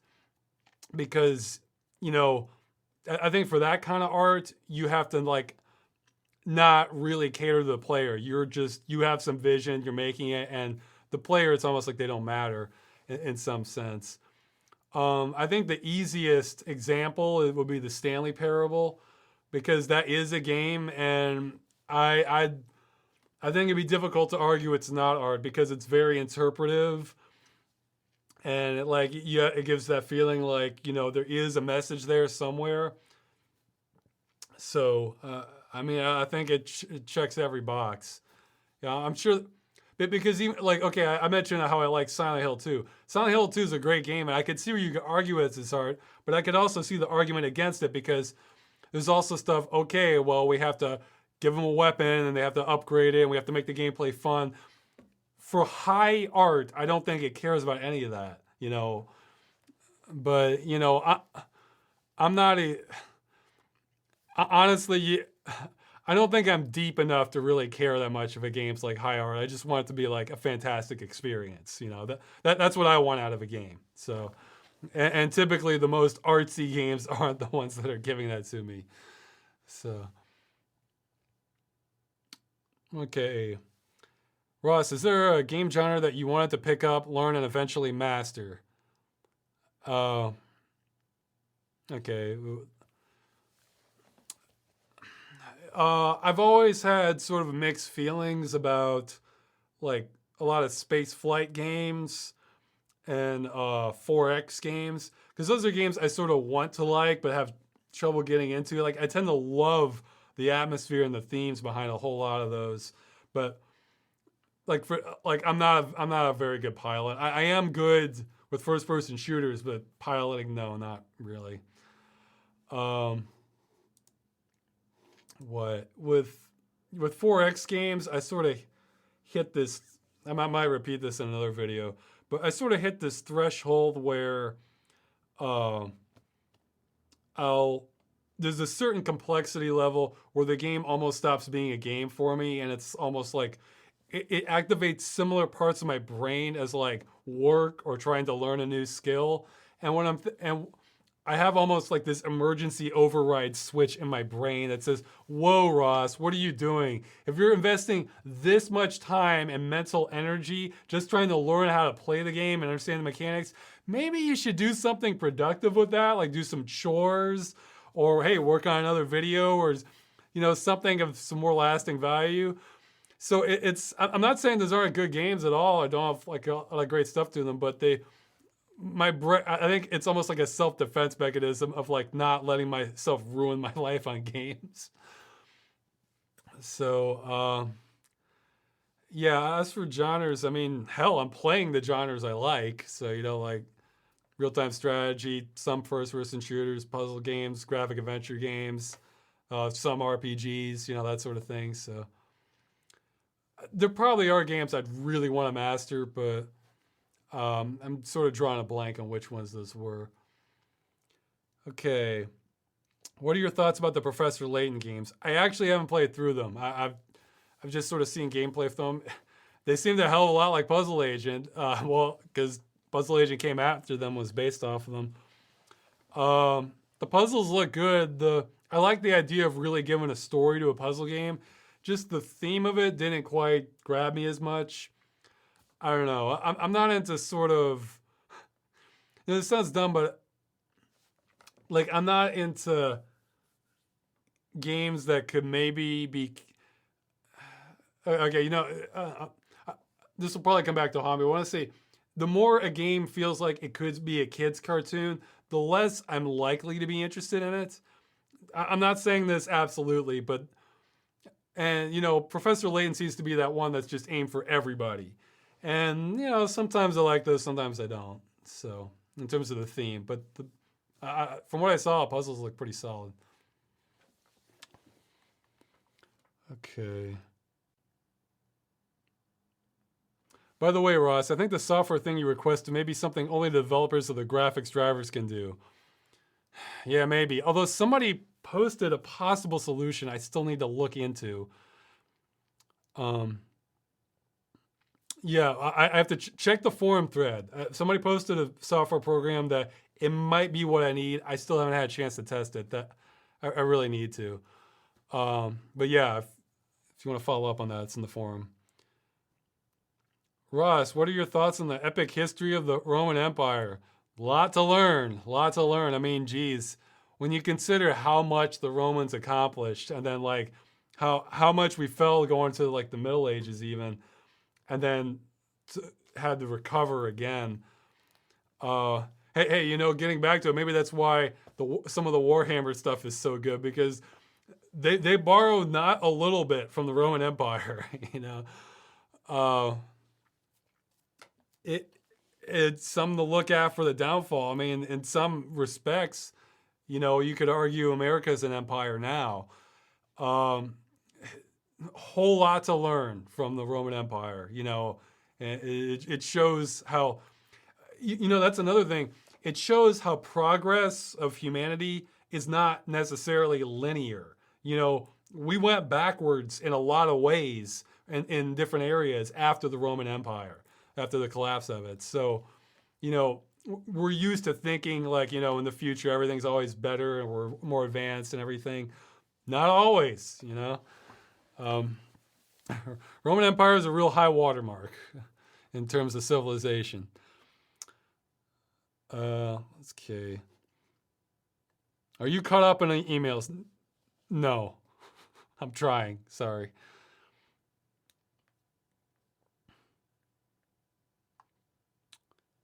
Okay. This is just somebody saying I'm cool. All right.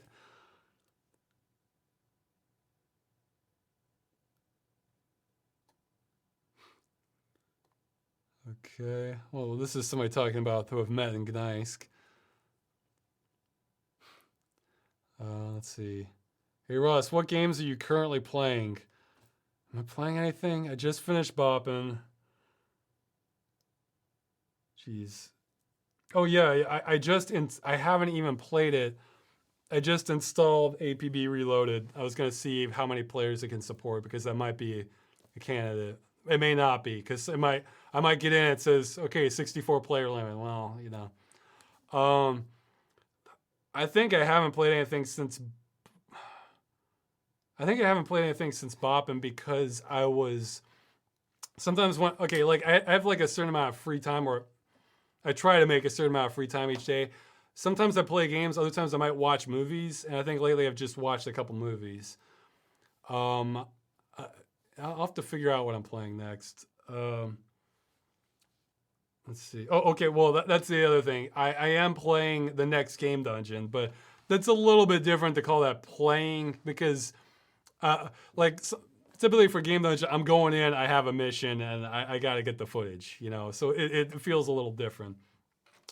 So I'm keeping that as a surprise. I'll try and get that out as soon as I can. Hey, if you guys want to, for the few of you that are into it, if you want an alternate reality game, I think you can probably predict what the next game dungeon is going to be, especially if you saw the co-optional podcast and you've seen my previous episodes. You might be able to connect the dots. You might be able to connect because it's relevant to some of the stuff I said on the podcast. And if you've seen previous Game Dungeon episodes, sort of what's the word? Maybe not trend, but like some sort of things that get my attention. And if you were to follow some stuff, some events that are occurring, they weren't mentioned directly on the podcast. I'll say that. So you might be able to figure it out. It's a long shot, but I was thinking about it. Yeah, you kind of connect the dots, so you can see if you're right. I believe it is. It's more possible to figure this stuff out than the stuff that was in the secret world. I'll say that. Okay. Okay. Somebody asked about Warhammer before. This must be a late person to the podcast. Ross, are game key donations something that would be useful to you? Yeah, for some of them. The thing is, somebody may donate a game I'm not that interested in, or like, well, I don't know.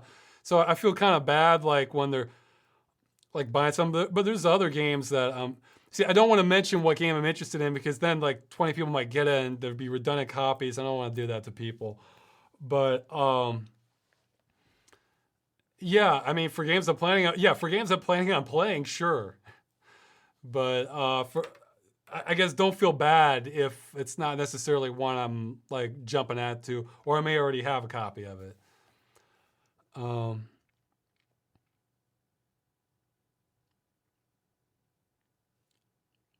okay, another person asking about Arcanum of Steamworks and Magica. That's since I didn't realize that you could play that real time. I am gonna have to play that at some point. Rust, what do you think about death metal in general? What is your favorite metal band? I need to catch up. I feel embarrassed to say, like, I've been sort of on this mission to organize my music, and it's almost been like a roadblock for me to getting exposed to new stuff. Because when I hear new stuff, I want to sort it out. So I have like a system for all of it. I'm still working on that. I'm generally fine with metal in general. It's like the heavy metal I don't like is the kind that's like, let's make like I guess thrash metal. That's like, let's make this as fast as possible. Like, you know, it's I like metal that has kind of a tune to it. So let's see.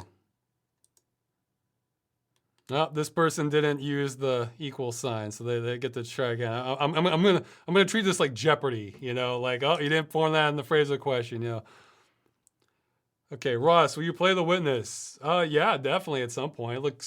It looks like a modern day Myst, so you know, it looks like it'd be fun, and it looks like it might be a natural candidate for virtual reality, but I'm not in a rush for it, you know.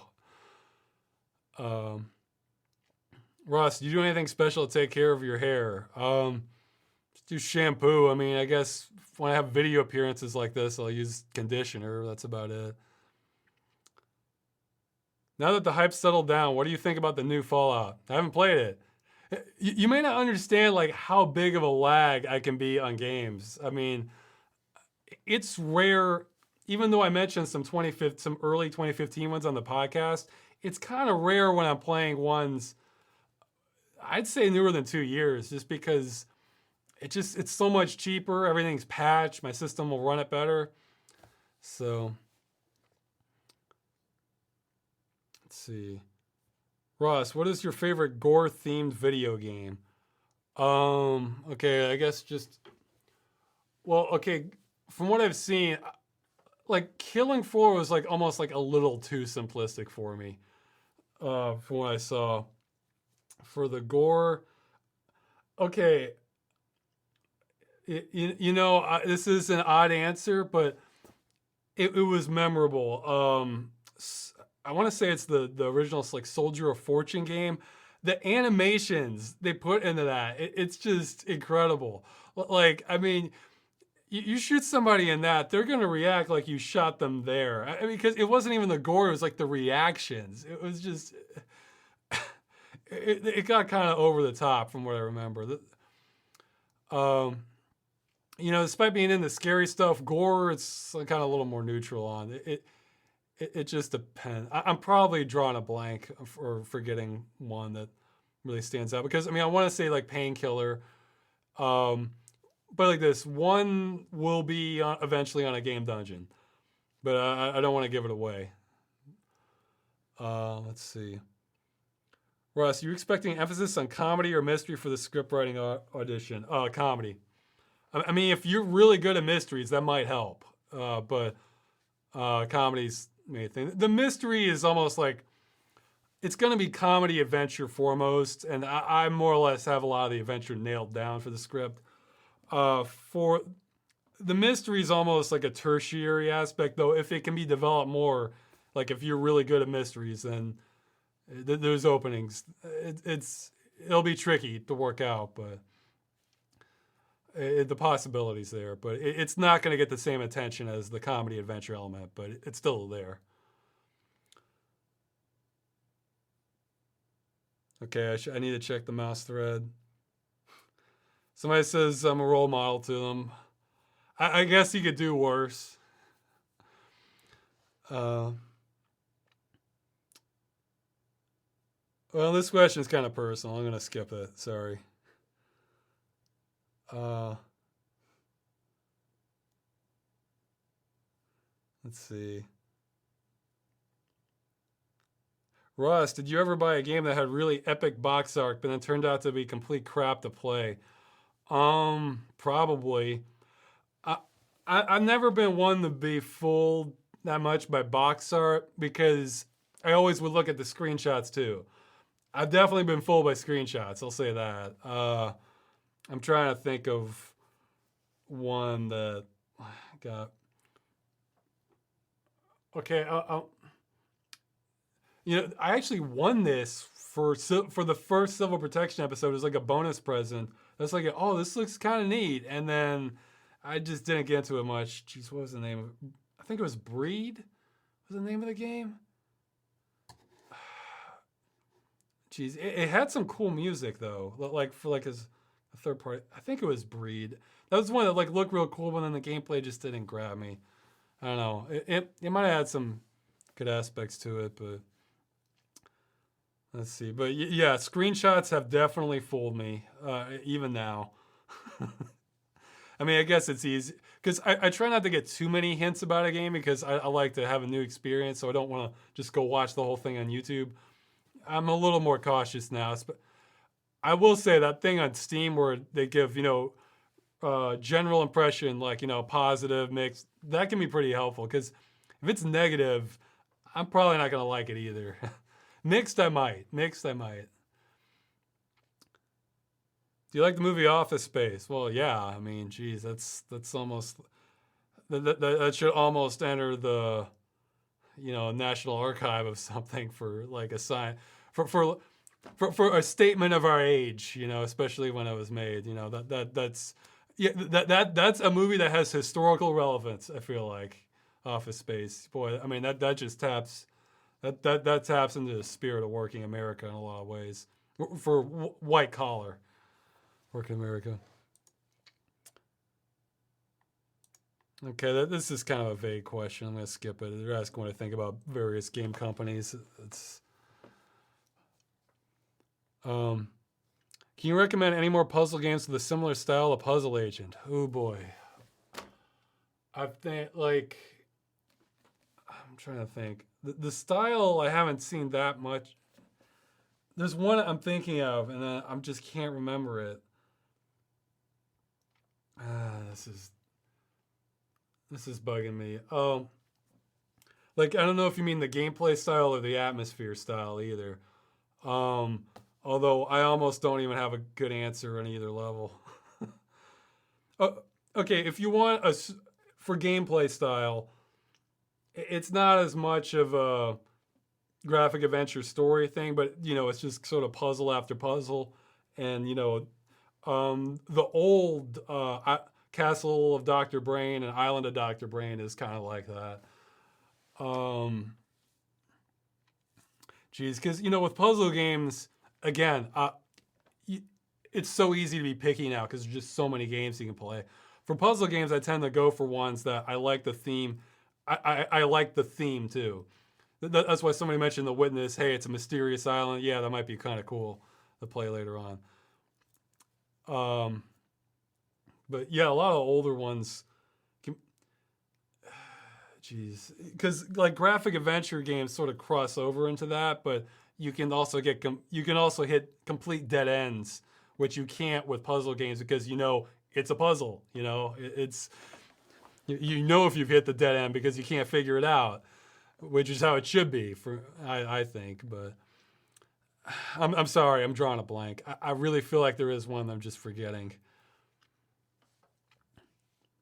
Okay, someone's asking an AI question. You're going to get an answer to that. That's all I'll say because I don't want to spoil this a future video coming up that relates to that. That's all I'll say. What do you think about all these block-style games that spawn from Minecraft? I think they're far too overrated. You know what? Like, if people like it, sure. I mean, I would love to see some games, some genres I really like get a lot more clones. And some of them, I don't know, seem like they might be pretty cool. Like, I forget the name of one of them, but one of them has like it's coming out, has like a closed system where it's like it's an ecosystem. So what you do actually affects the entire area. So if you're making a dam or something that can affect like growth of plants in other areas or something, or if there's too much air pollution, then that's gonna cause other problems. I thought that sounded like a neat concept. I think some are more combat oriented, which could be kind of neat. Um, I think there's one I saw, Creativeverse. It almost, from what I saw of it, it almost looked like Minecraft 2. Like, I mean, very similar, but had some improvements. I haven't played many of these. For Minecraft, it's sort of the, for me, I really like the survival element, but it's like once I'm in the exploration, but once I've got my base established and I have like a diamonds or something, or I've seen hell, or the nether, then I feel like I need some sort of goal. And past that feeling in my brain against like, hey Ross, maybe you should be doing something more productive rather than just build some castle or something. Maybe you should build something for real. It prevents me from enjoying those types of games past that point. So again, I like the survival element, and I like the exploration. The building stuff, it always clicks. Nope, I should be doing something more productive. So my brain stops me. But hey, I would love to see more. Hey, I mentioned a Dungeon Siege clone, so I'd love to see some of that. Or I like how they're. I know some people don't like them, but I like how we're getting lots of DayZ clones, because I think DayZ is a pretty brutal game. So dialing it back just a tad and having the theme different, love it. So I have no problems with clones if they're done well, and you get something new with the different experience. I feel like a game doesn't have to break new ground in order to be fun. As long as it's just its own thing. Okay, I'm probably pretty far behind. Jeez, I don't think I have timestamps, or do I? Okay, I'm not. Let's see, how far am I running? Okay, I'll try and catch up. Okay, I'll try and go through these a little bit faster. I tend to have this problem. All right. Do you see yourself starting the co-optional podcast again? I guess I could. I mean, it's a long run. Just it's up to Total Biscuit if he wants to invite me back, or he decided no way, or I don't know. I think I got lucky in the topics I got to talk about, though, because I really wanted to mention like killing off old games. Glad I hit a bigger audience. I see you talk a lot about how important a game's setting universe is. Is there any IP you think has a very good universe? Well, yeah, all kinds of ones, man. I ask because I'm the type who really gets invested in one IP at a time, and you kind of seem like the opposite. Not necessarily. I mean, if it's a really good game, I get into it. I mean, I played Dex not long ago. That was pretty cool. It's sort of a Blade Runner kind of theme aspect to it. I mean, geez, I mean, it's such a broad question, I mean, yeah, I like stuff that's kind of like Super Metroid, going deep underground to an alien world. Again, I like the DayZ sort of post-apocalyptic stuff. I like sort of deep space exploration stuff that, there might be aliens or anomalies out there. What else? I can like stuff that's like, sort of like very, I guess, stuff in the future, just sort of general sci-fi things that, like maybe it's similar to now, but it's like super industrialized and mechs everywhere. That can be kind of fun. I don't know. It just depends. It strike me. Some things don't. Okay. You mentioned earlier that you recorded some lines for Freeman's Mind that ended up not fitting in. Do you still have those? Oh, geez. Maybe. I have to see it. Put it like this. I never left anything out that like, oh, this is awesome. I would have remembered if I had to leave out something really good. I would have figured something else out or put it in another episode. So, they weren't that great from what I remember. So you're not missing too much.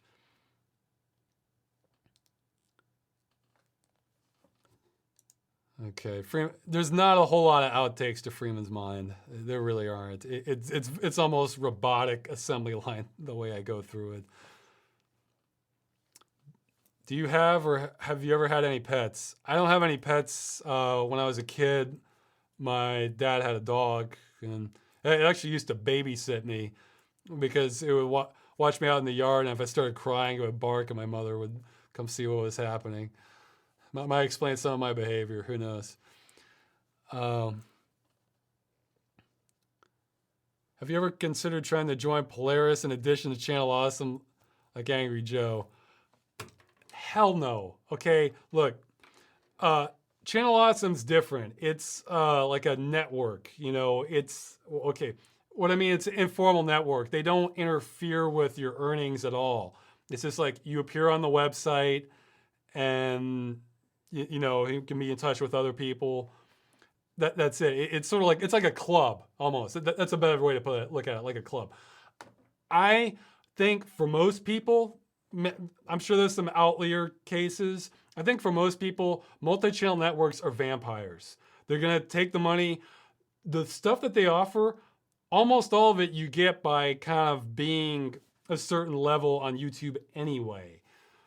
I can understand there's some people you kind of do need to join a multi-channel network, but for me, hell no. Like, I have not seen any hard quantitative evidence that it really does assist you, rather than them just taking your money and offering what YouTube gives you for free after a certain point anyway. I'm not sure what size you have to be in order to get YouTube features though, so that is relevant. It might make sense to join them until you can reach a certain size, but yeah, I've had incredibly bad experience with Machinima, and from what I understood, the others, it's difficult to get as bad as Machinima, but the others are not much better from what I can tell. So I'm sorry. I would need mountains of evidence to show me otherwise, like evidence, you know, numbers, recorded statistics, that sort of thing, which of course they don't want to show you any of that stuff, you know? So yeah, not Polaris. Okay, I'm falling behind. Rust, yeah, I'm hoping to cover Deus Ex leading up to the new game. The trilogy. Somebody's asking about that. You talked before about having a dedicated old PC for recording old games. No, actually, the other way around. Like, I'll talk about this more in the videos. But yeah, somebody's asking what specs, Windows 98 or earlier. Windows 98 would definitely be a good range, like late, if you want to get like the hardest to get stuff. But really, if I have more space and if I decide I really want to invest this much into it, I might consider like a secondary system just to record the feed off the first system, so I didn't have to worry about system overhead. That way I wouldn't have that crap like on older DirectX games where it just starts stuttering like hell when you're recording it. I could just transmit the feed to another system. I have limited space, and I'm slowly getting less nervous about like the income I've had coming in, because like it's been incredibly helpful from you guys. I'm making more from you guys than I'm making from YouTube. I'll say that. Like, and which is good, because again, I would much rather be accountable to you guys than YouTube. Like if I ever do something that it just infuriates you, or you're just so disappointed, you can write me an email and let me know. You know, I'll try to respond. You know, I mean, you can't please everyone, obviously, but you know, I can always try to explain my actions, and you can, you know, if anyone hates me, I want them to hate me for the right reasons. You know, I'd hate for it to be because they just misunderstood me. So,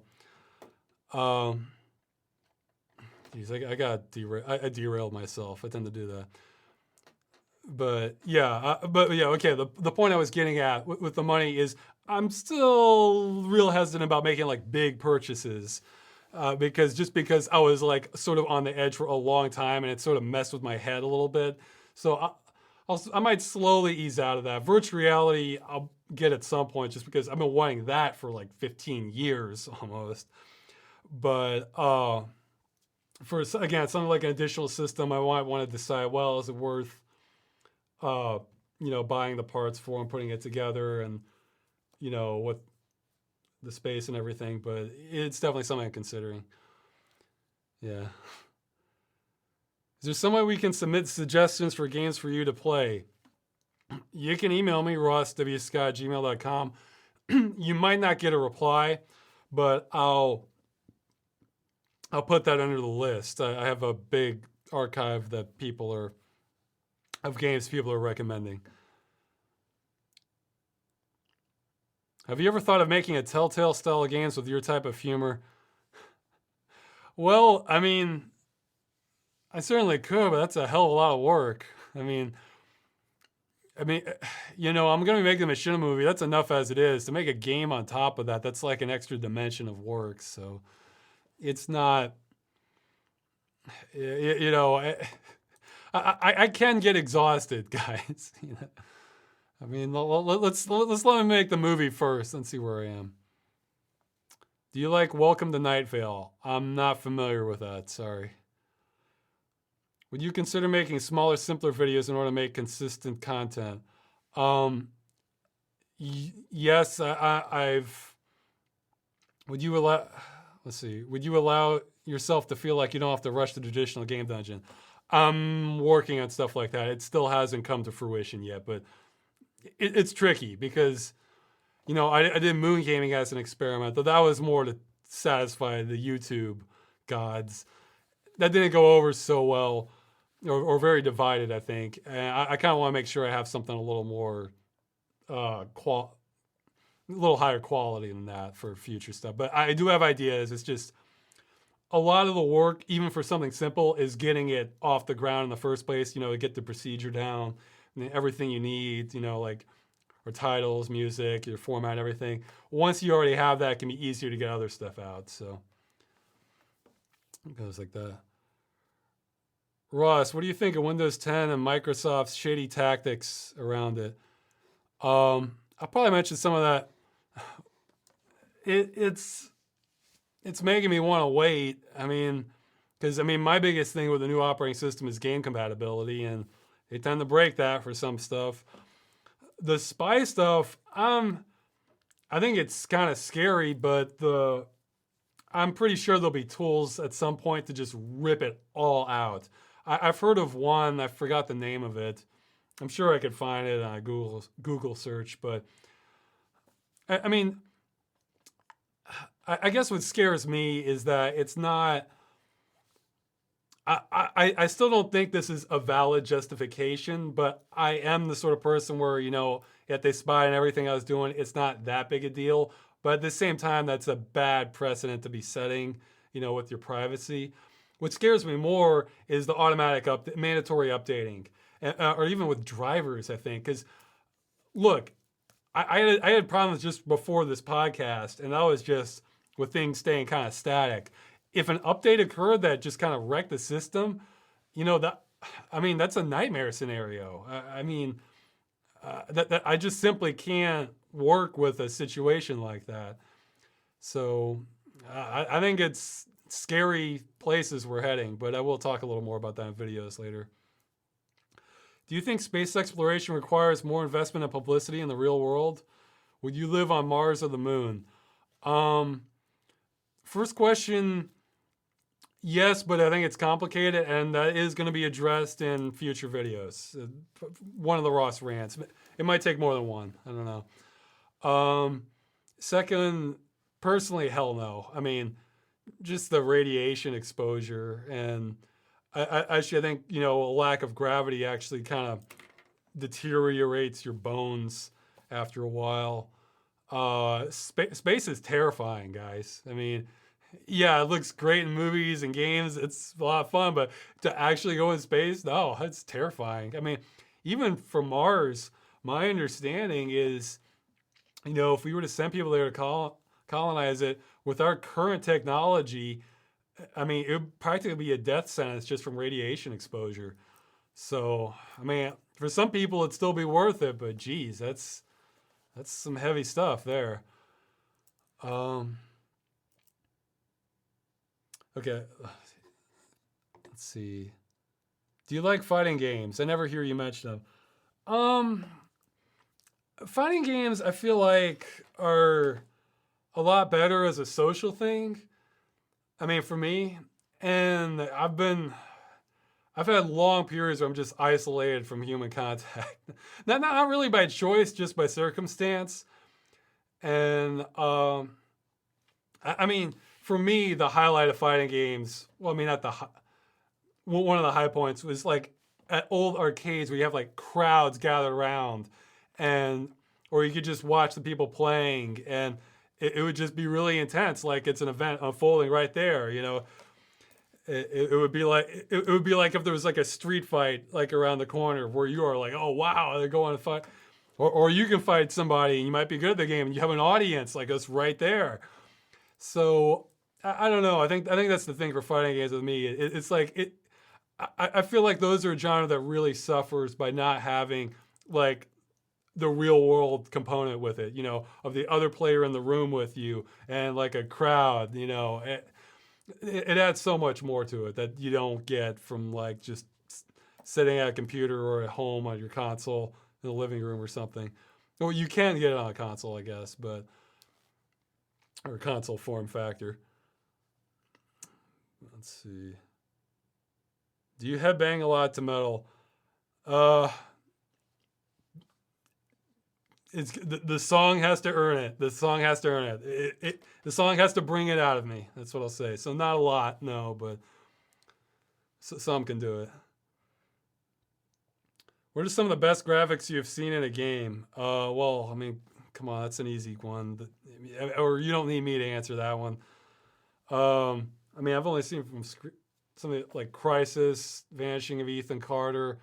From some shots of Destiny, it looked really good. The Order, 18 something, I forgot which year. I mean, typically the closer you get to newer ones, it looks better.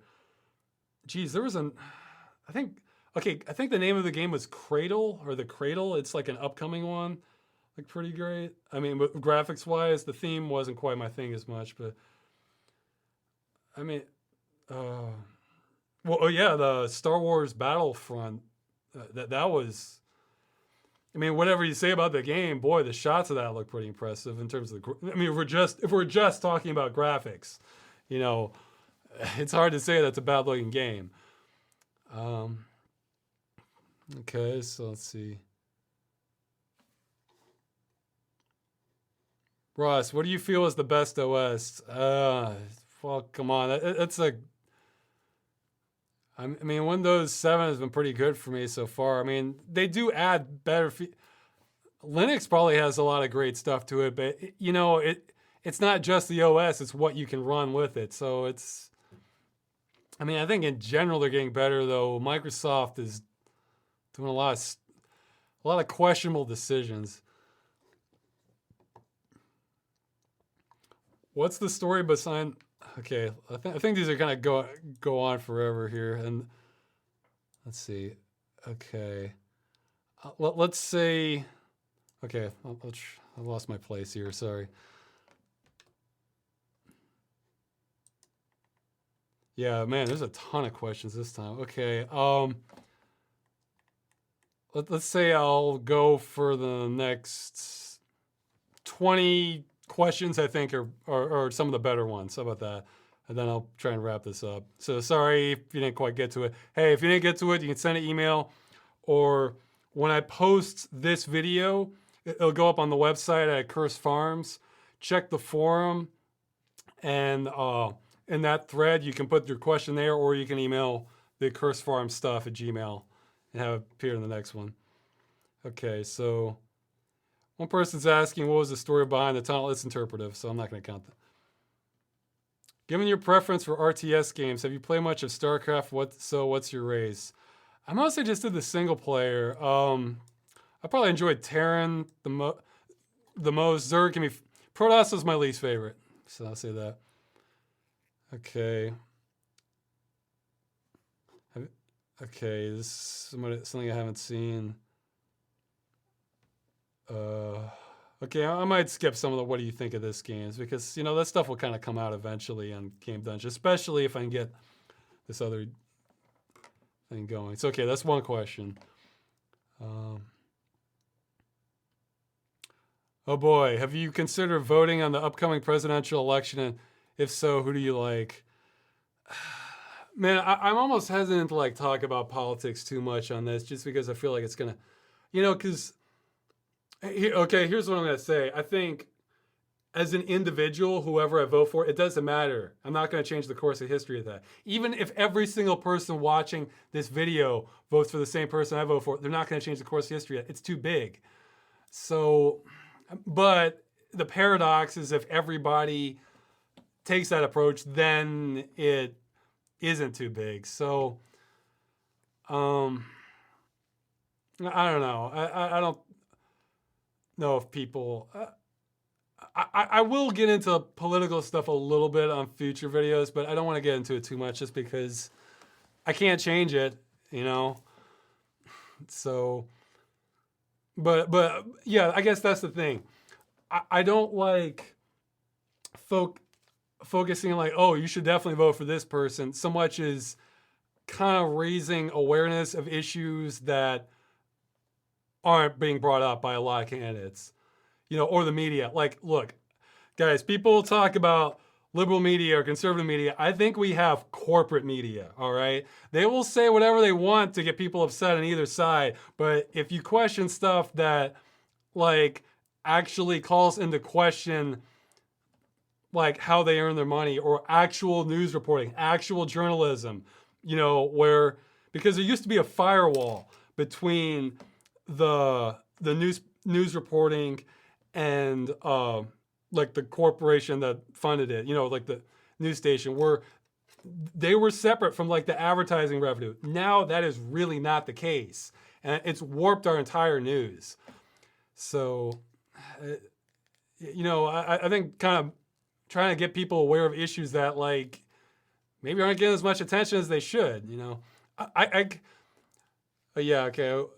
I guess for politics, the stuff I care about the most would be like economic issues in the sense of like everybody getting basic survival, one way or another. And there's different ways of going about that. But if that's not even on the table, that does not win me over. Energy use, because I still think oil is going to be such a huge issue. I know it's cheaper than milk now, probably, but it's going to be a huge issue at some point. Like I think OPEC is playing with fire, and like recently I read that like Russia's accepting the Chinese yuan for oil production, which is going to disrupt the market in a potentially huge way, more than the market. I think there's maybe economic warfare going on right now, guys, globally. And the other issue is the environment, because look, polluting the hell out of the planet does not help things. All right, it's so those are my three issues I care about, like economics on some levels, energy use, and environmentalism. So you can look at the candidates and decide, well, which ones seem to have the best policies on that. Okay. I didn't mean to go that long. So this is what politics does. Okay. Which game did you play soonest after its release? Well, free ones. I played some of, I played early access of Dirty Bomb, a little bit of it. Hey, it's free.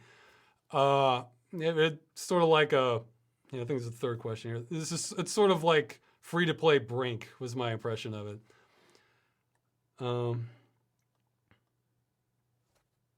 Ross, as a gamer, do you feel as if you're turning your brain to mush by playing video games, sitting in front of a computer all day? Let's see. Yeah, some games. Painkiller can do that to you if you play it long enough. Like just Killing Floor kind of gave me that impression too. I mean, I try not to be on the computer like all day. I try to exercise each day to sort of stave it off, but or get up when I can. Some games I think apps. Some game. I mean, geez, I have a game like bopping going on here. Your brain's not going to turn to mush playing bopping. Uh, in fact, that stuff like this might actually help. I've heard keeping your brain real active, especially in old age, can help fight against Alzheimer's. So the more you have to think about what you're doing, like real-time strategy games probably help a lot too. That could actually help it. But yeah, just sitting in one place all the time, that's not so great for you. So yeah, some games will turn your brain to mush, others won't. So I think we're on 5 now. This is too broad. What are some of your favorite movies? Sorry, it's just too broad. Oh yeah, let's see. Ross, you mentioned you only drive crappy old cars in your test drive game dimension. What were they? Well, I don't have a car right now, but I had a Ford Festiva. I think it was '92. That was a gift to me from some rich neighbors that I used to do garden work for, and they moved out, and they're like, "Yeah, here's the car." Like, oh wow. The other one I had was geez, okay, yeah, I think it was a. Oh geez, how am I? Oh, this is bugging me. Okay, it was a white station wagon. I want to say it was I think Continental was part of the name. I drove this for like a year or two, and now I can't remember the damn car model name. It was 1990, I think, or 91. Uh, yeah, it was.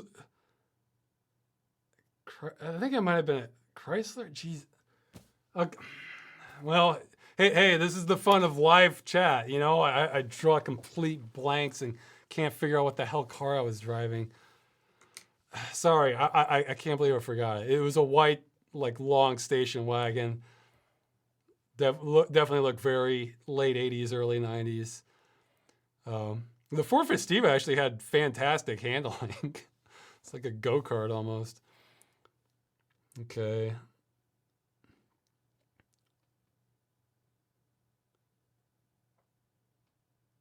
Let's see. More asking about the presidential race. I will say I think this is one of the most interesting presidential elections we've ever had on both sides.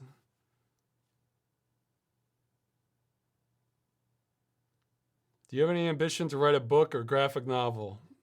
Not particularly, though. My girlfriend does. She's working on.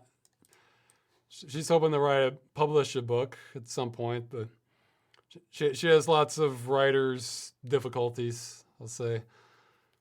I want to make the movie. I mean, okay, I think that's we'll say that's the 7th question. Have you ever watched the Stargate TV series? I watched some of it. It just wasn't grabbing me. But if there's like an episode, yeah, if you're a huge Stargate fan, you're like, and you want to try and win me over, tell me what episode I should watch. Like, yeah, try and give me some of the best stuff. I mean, maybe that can win me over. Let's see. Have you ever played any of the Quake expansion packs? Geez, I might have. I don't know. I think I might have a little bit, but they didn't. They just. I don't know. I like to have like some story, and the Quake expansion packs are almost just like pure levels. So I don't know. I like to have sort of purpose to my games, I guess, even if it's a little flimsy. Have you got Tabletop Simulator yet? No, it doesn't seem like my kind of game. Sorry. If you had to make a prophecy, what would it be? Well, hey, that's part of what Ross Rants will be about. I'll be making multiple prophecies over multiple episodes. Are you estimating a 2018 release of the movie? God, I hope so. Or prior to that, that's why I'm hoping to do this month on, month off thing, which might be a really bad idea for YouTube, but I don't know, maybe you guys can let me know what you think about that idea of a month mainly on the movie, then a month mainly on everything else. Get the videos churn out.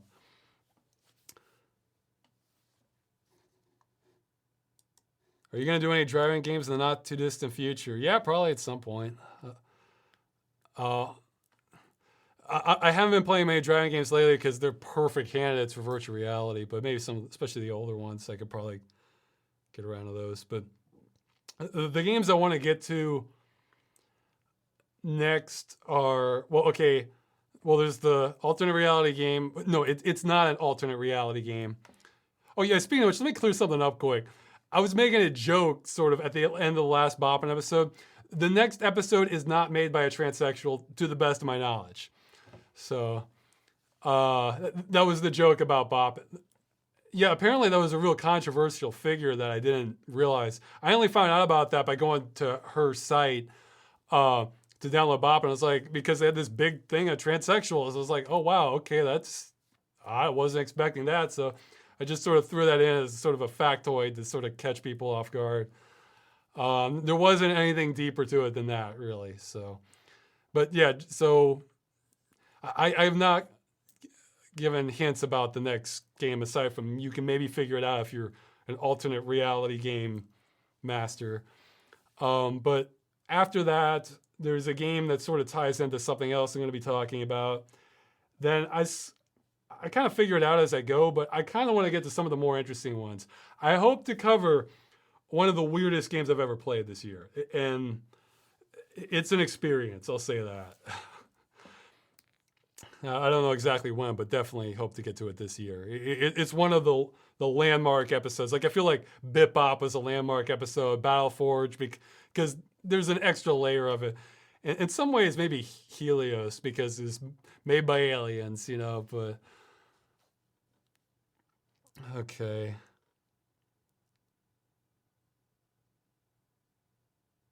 Ross, what do you think of the best expansion pack or DLC you've experienced?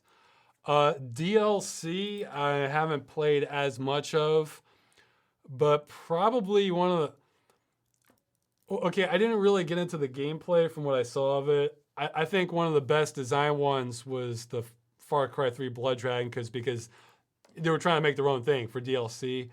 For ones that I played through, that was just like, yeah, I like this. I think it was the Lifeline expansion to State of Decay, the zombie game.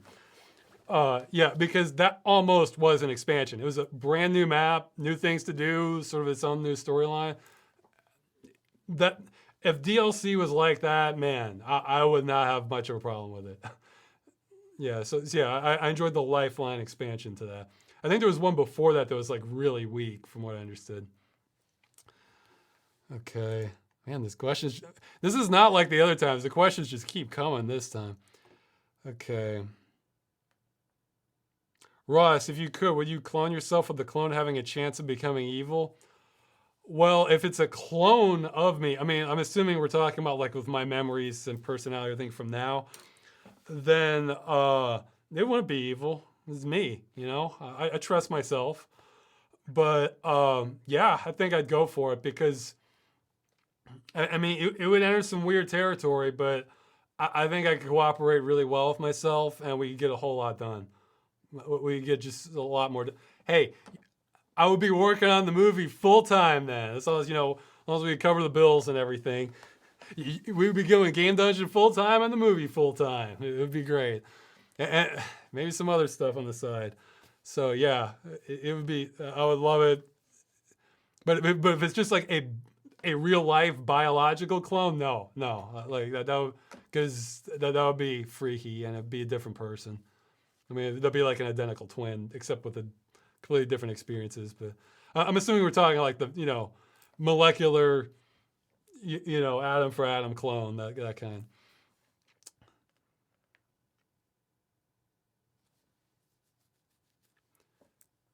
Ross, why is your channel originally named Chilled Sanity? Well, I came up with all kinds of names. This goes back to like, geez, I think ICQ name. I originally had Chilled Insanity, but then that was back when I had that was back in the days when I had the wisdom of making my password, and what do you know? I sort of lost control of that at some point. So I just made Chilled Sanity as a other thing but yeah, it used to be Chilled Insanity. And it's just sort of momentum, I guess, stick with a screen, like how I use Piggyback Bandit for a lot of gaming stuff now.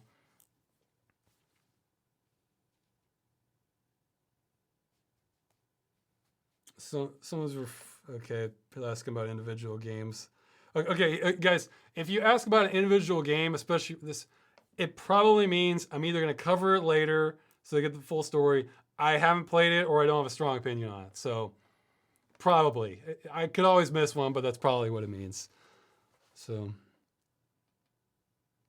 Russ, how much content you managed to collect with the huge birthday? I don't know, man. I think I got about 700 emails from the birthday video. I mean, just related to the birthday video. Again, it's awesome. Like, I've always been wanting to ask about the MMO stories thing because I've never seen the archive that I want, and now I got what I wanted. It's great. And then there's the forum threads, and then I'm sure people put stuff in the YouTube comments, which I barely looked at all. So it's going to take me a real long time to get through this stuff. But it's like I said in the video, you know, I'd rather regret something I have done than haven't, because I knew this might happen. But, you know, now I have like a limitless supply almost.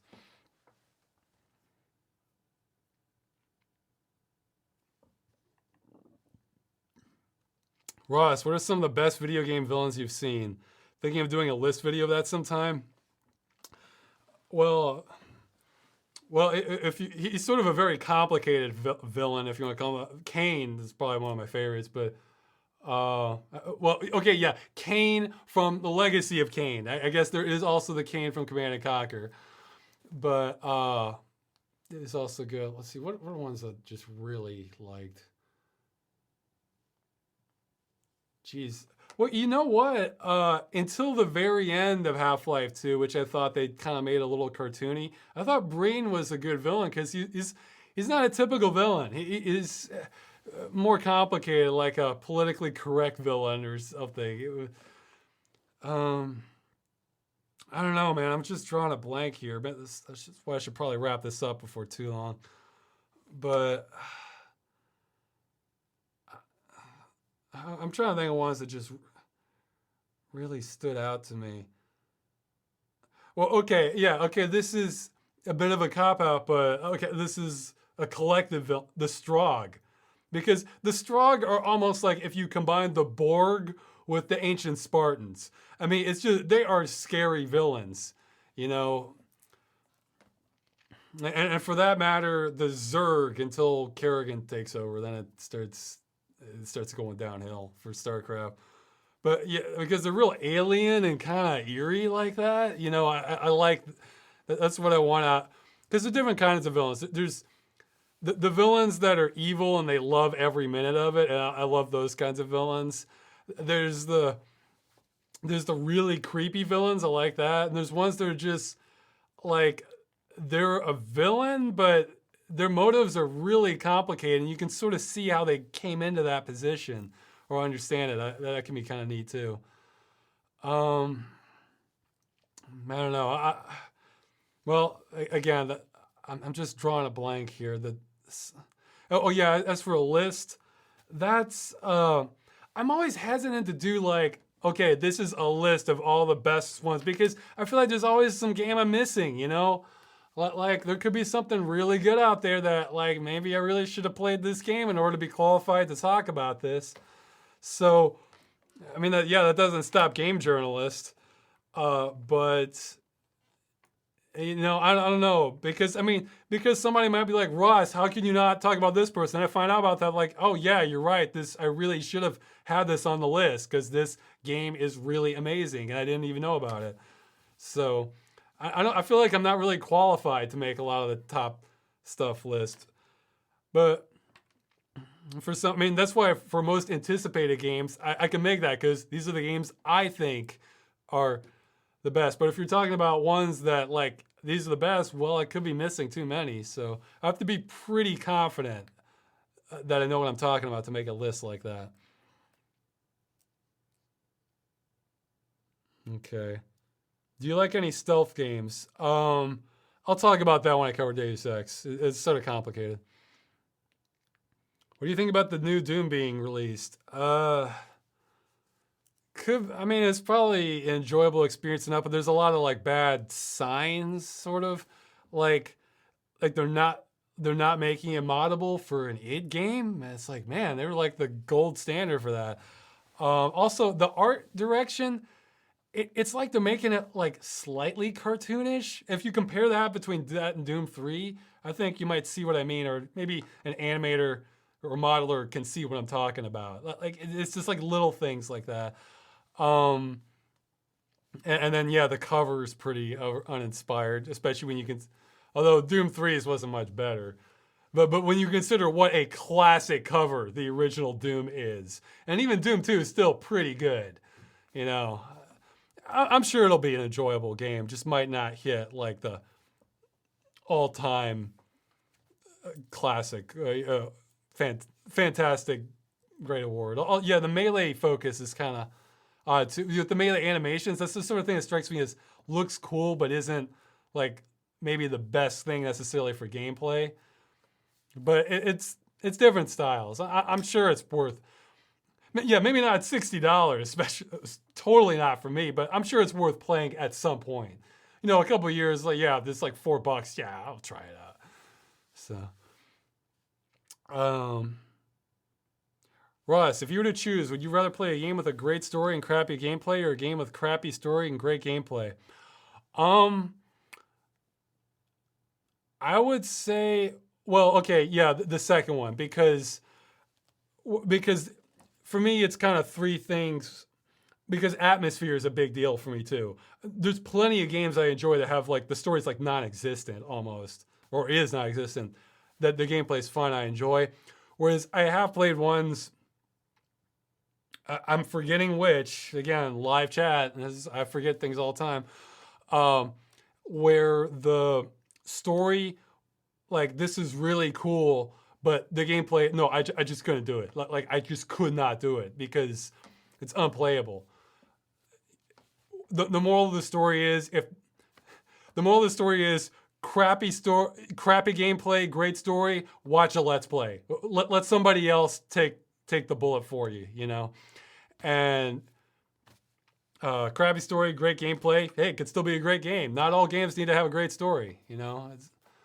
Some games do, some games don't. Depends on the genre.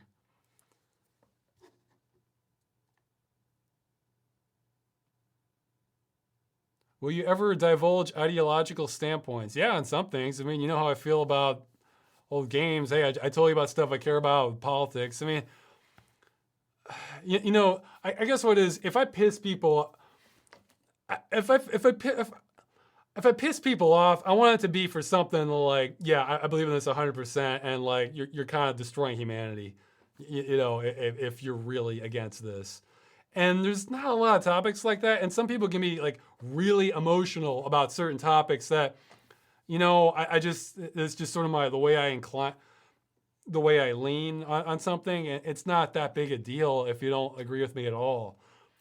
So, you know, and besides, you know, a lot of stuff I do are like weird comedies or games which don't really have much to do with like your worldview. So, you know, I don't like alienating people unless it's like something I can really stand behind. Like if I make a comedy, like I absolutely love it, and that just comedy isn't your thing at all. Well, too bad, you know.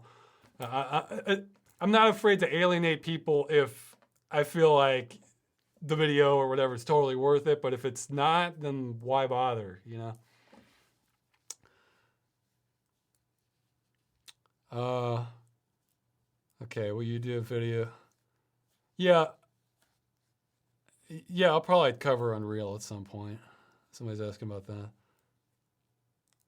Somebody's saying thanks for playing Dungeon Siege. Yeah, it's hey, a success. People are waiting for a successor. I bet if you make a solid one and market it right, you know, you'll probably sell. I mean, game industry is very risky. I will say that, but you know, there's nothing like coming up with a refresh of a tried and true concept.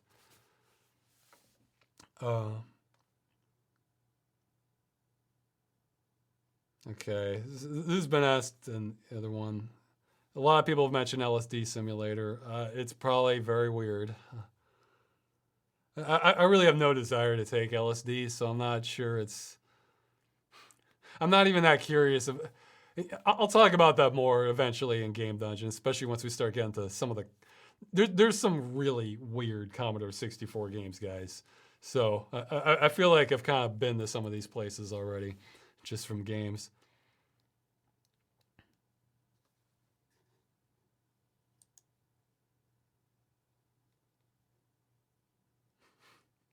Russ, where did you get the idea for the Close Encounters joke with the Strider and Civil Protection? I think you answered your own question. Okay. Have you ever played a game in a genre you didn't like simply because the plot setting was really interesting? Yeah, pretty much every turn-based game with turn-based combat I've played. You know, original Fallout, Earthbound, Chrono Trigger.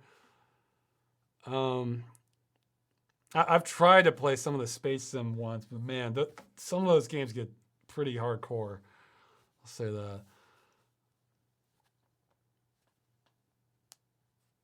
What do you think of these fad marketing ploys, such as the entire Minions trend?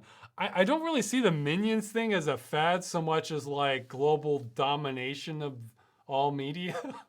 Like, it's everywhere. Like, it's just, you can't escape it. So I don't know. It's just sort of, it's something I think people could have written about in science fiction, and here it is, just sort of like a little bit watered down. You know, it's everywhere. Like, I don't think of that as a fad. I think of that as just, it's like the Star Wars advertising. It's everywhere, you know.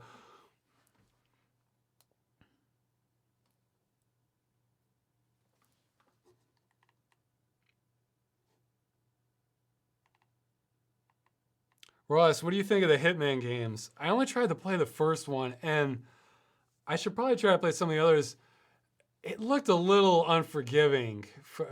Maybe some people can tell me which ones I should be playing. That the storyline looked cool, so I may like watch a playthrough or something. But I don't like games where you basically need preternatural knowledge of the game. Like, there's no way you're going to get through it unless you really know exactly what to do. I don't like that approach to things. I like to have a chance of getting through the game, like on the first try. A chance. It can be a very poor chance because it takes a lot of skill or something. But the first Hitman didn't gave me that feeling that. And I lost track how many questions. I may not even catch up. Okay, I'm gonna try and really get picking out the questions.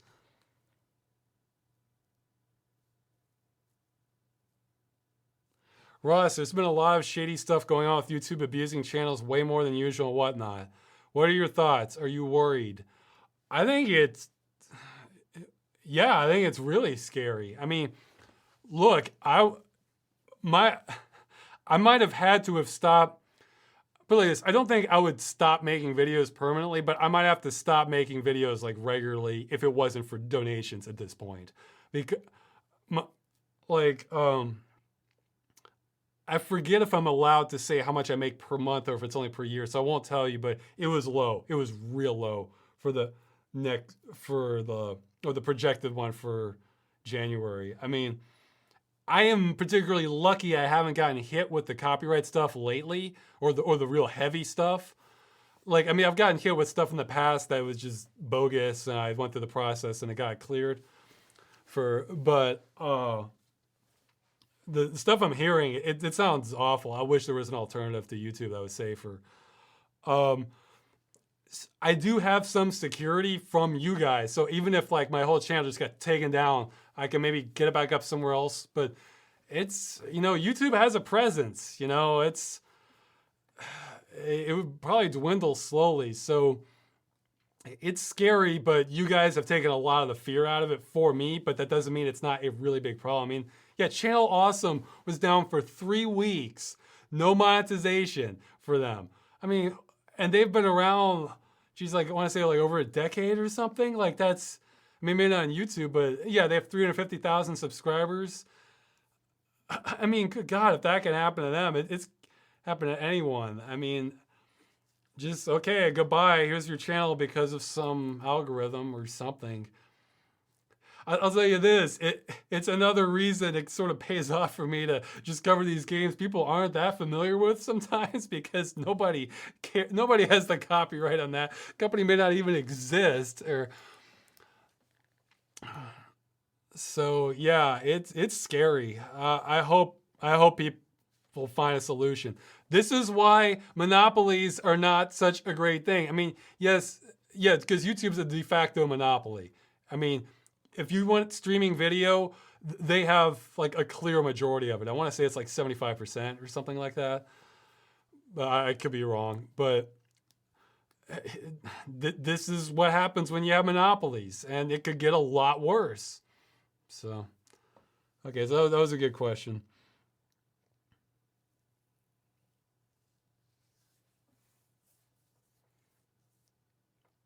Okay, somebody's saying about the dedicated recording system, capture cards are relatively cheap. Look, I don't know of any capture cards that do color space beyond the YUV 420. Like they don't do YUY2 or red, green, blue. That's an issue for old games because if it's at a low resolution and you capture it at YUV 420 and then blow it up, that color is not going to look as good. It is not. Like when it goes on there. I mean, yeah, that's a small thing, but hey, I think I even made a comparison video, not on my main channel, just sort of a side experimental thing. If you want to see the before and after, I can show it to you. I mean, yes, it all goes to that color space later, but capture cards don't work for everything. It's weird that we capture video in a different color space than your monitor uses. And like reds and like neon green shades really can get hit with it. So the game suggestion list is not public. It hasn't been sorted through yet. Somebody's asking about that. I'll try and get to that at some point.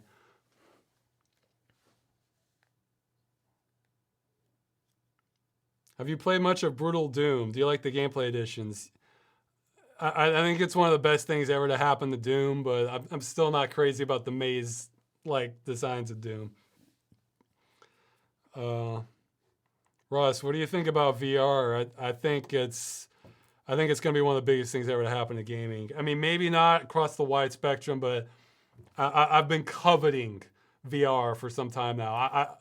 I love game immersion, and I think it's. I mean, I've barely had a chance to try it, but just from playing good 3D games from like early 2000s, I think it's going to be better.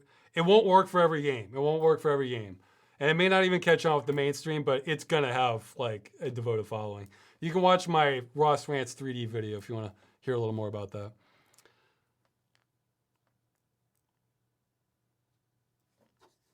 Ross, what do you think about the use of AdBlock and its rise in use?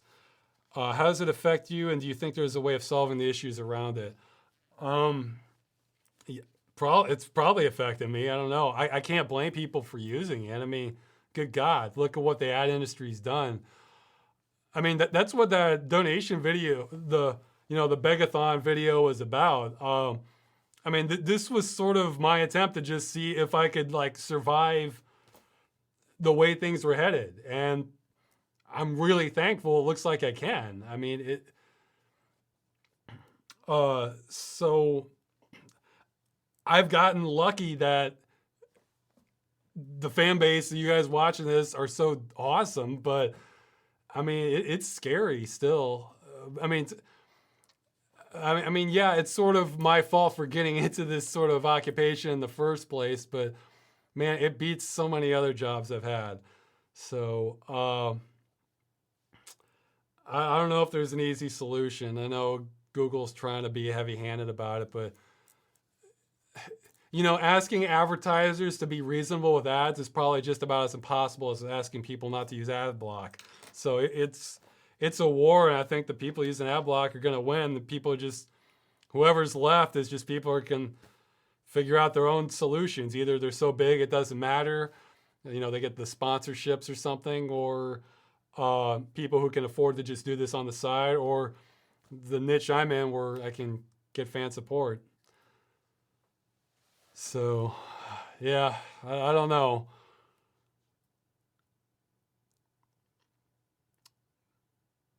Okay, still reading questions. Some repeats. Graphics can only do so much when everything is in gray and brown buildings. So I ask, how important is art direction in games to you? And what games that you play that had good art direction? You bet art direction is important to me. I mean, I can appreciate purists who just only care about the gameplay and the art direction doesn't matter. I'm not one of those people, man. The atmosphere makes a big difference to me. For games that have had good art direction, one that comes out to mind. I mean, it's not really a remake. It's reimagining of the game Syndicate, the 3D version. Art direction's lighting is just fantastic in that. I mean, they love their lens flare, but color and lighting, it's gorgeous. A lot of games I've just seen screenshots of, and I like what they're doing. Like more recent ones are like Evolve or Titanfall. Where's some other ones? Jeez, I know there was. I'm trying to blank again. Really, I just sort of like believable lighting style, I guess, and because even if you have gray and brown buildings, you can have believable lighting. There's one I was thinking of, like, oh yeah, that's a perfect example. Now I can't remember it. Okay, I better keep moving. Sorry. So yeah, Bulletstorm. Bulletstorm. Yeah, but Bulletstorm is a visual feast. So. Is there more content outside of YouTube from you, like the Co-optional podcast? I have a lot of interviews I've done. They're on the website, but they're poorly organized. That's one thing I need to work on, is just getting a revamp of the website so they're all easy to find. If you just keep checking past entries, you can find it. Maybe do a search for interview. That might be a good one to do it. I don't have a whole lot, but hey, if there's other things people like to see me do more of that aren't too time consuming, hey, I consider it. Hey, that's what the gaming meetups. I'm hoping we'll get that figured out at some point, either with PlanetSide or another game. So, all right. Have you read any of Valve comics? I think I read one of them. I'm really not that big a comic book person, actually, even though I read lots of like cartoons or like web comic. I tend to read the ones that are like funny, I guess, is the thing. And I know Valve's ones can be funny, but it's the style of it was different.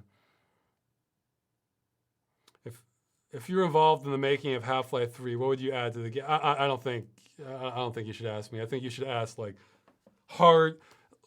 the most dedicated fans. Like they love Half-Life. Like what do they want to see?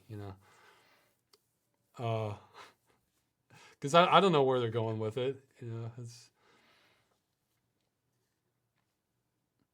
Ross, do you save our old questions or do you throw them away like rotten meat? The assistant Danielson handles that. I mean, all these videos go up on YouTube too, so you can always go back and see them. I mean, the older ones will be unlisted, but you can access them through the playlist of the newest ones. So, okay.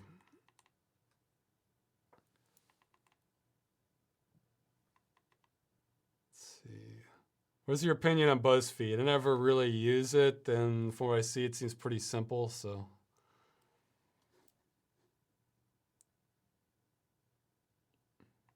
Ross, do you think there will be competitive VR games? I think there already is. Hover Junkers. I do not think I don't think you'll be able to have the same kind of competitive games of VR that you have like normally in like first-person shooters or something, because look, VR, in my opinion, is not going to be a gaming advantage. All right, it's for the immersion. It's for the more rich experience. It's not to be better.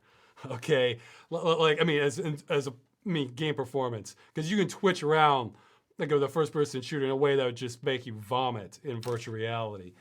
In fact, even for older games, which I hope will get sort of adopted to it somehow or ported over, I think they'll have to play them on like the easiest difficulty, or use cheats or a trainer or something, because it's a different medium. But for me, that's what I really want out of games. I mean, competitive games can be cool too, and also a lot of competitive games sort of have that top-down view, like Dota or StarCraft, and that doesn't benefit that much from virtual reality. I don't think it'll just sort of look like it's a little table, which kind of neat, but not that big a deal. And again, the depth perception distraction might actually slow you down some, and you lose a little bit of that edge. So yeah, though I could see there being virtual reality only competitive games probably a ways in the future. I mean, like if you were to have like an actual esports event, that's got to be far off,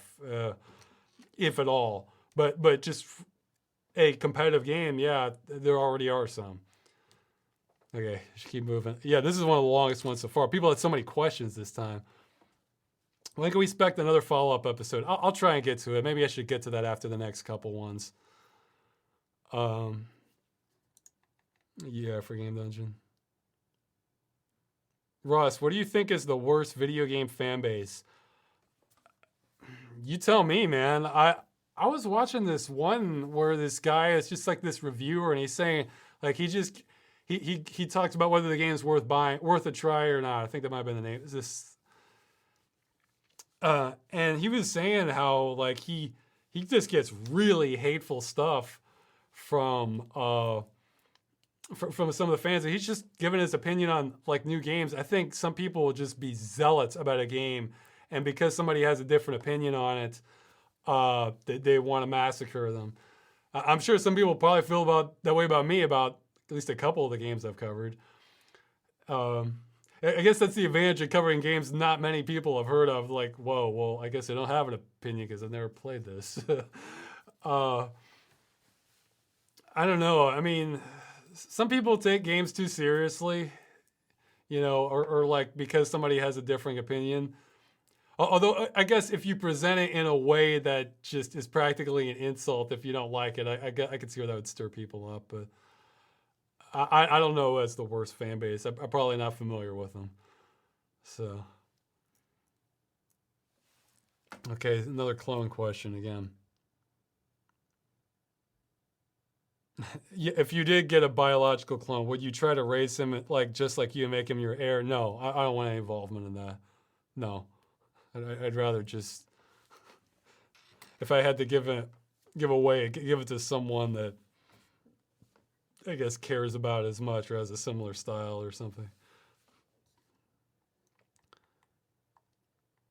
Okay, it's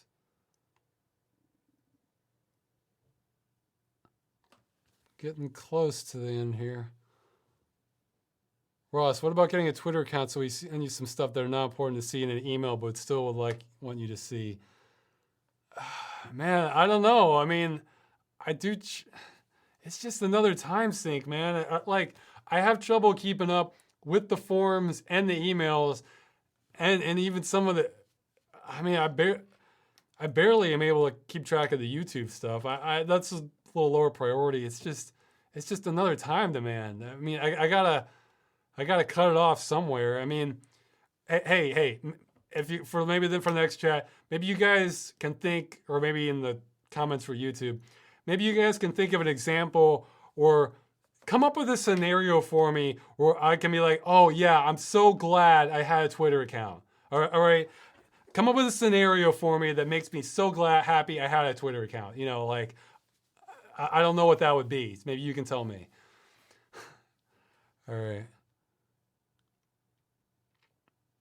Russ, have you looked into the original story of Half-Life 2? A little bit. I haven't read that Raising the Bar book, but I read there was like a scene where like the gargantuan like tore up a track or a train that was going by, and then there was something involved with like the kids or something. It sounded like it had some more going for it, but okay, to give another jab at Valve, I feel like if they were managed like a more normal company, then we probably would see all that. Not saying that normal companies manage themselves in good ways, but I think really light, good, when it's done management is like the way to go. not having bosses that belittle people or wield power all over the place. Just, you know, people have jobs, give like a project manager, have a project manager keep people on task. So they're doing something, but don't rush people unnecessarily or work them to death. I think that's the best way to go if you have the resources to do that. And I think Valve does. Whereas Valve is just like, okay, everybody do whatever, or we don't know what's happening there.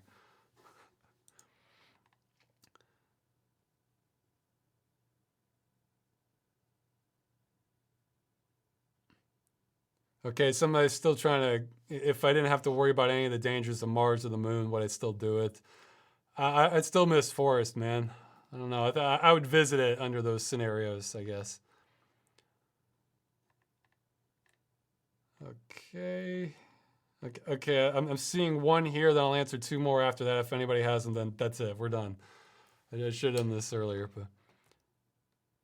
Oh, okay. Well, that's one I already answered. So, okay, we have, I guess, three questions left.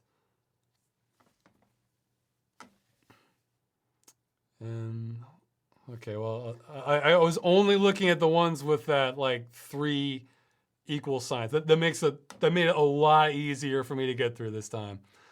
So, we'll have to do that in the future.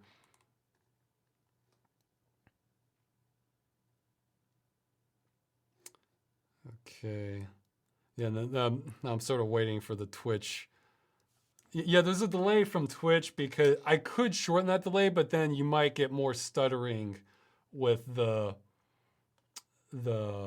what with the caching. So I figure I tend to be behind most of the video chat anyway. Then so I figured it was better to just have a smoother feed rather than be a little bit closer to the chat.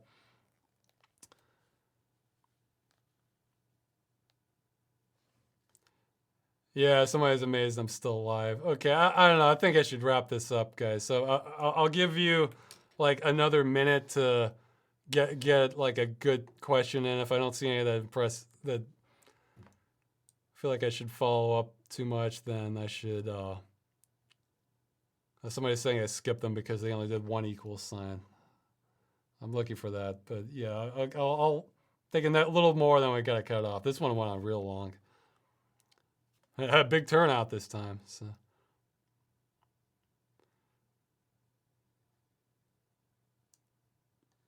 Russ, how would I go about sending you a game on Steam? Okay, as long as you're cool with not being a. Please don't like spend money on something that like you'll feel bad if you spend on, but you can just buy it like as a gift and like send it to my email address if you just want to send me a Steam game. And don't take offense if I don't play it, or because I may have a copy, I may not be that interested in it. I might have another screenshot contest maybe later if the games really stack up. Though that was a lot of work. It's got to be cool with Daniel-san here as an assistant. If he's not cool with that, we're not doing it because that was a hell of a lot of managerial work taking care of that. But yeah, if you just want to send free games, you might be sending a duplicate copy or something. I'll take it, but just don't. I'd rather the games go towards people who like want them the most. And so. And I tend to wait for sale. I guess there is a sale. I guess there are sales on right now, but and again, I don't want to just list them because I don't want like people to buy 50 copies of it.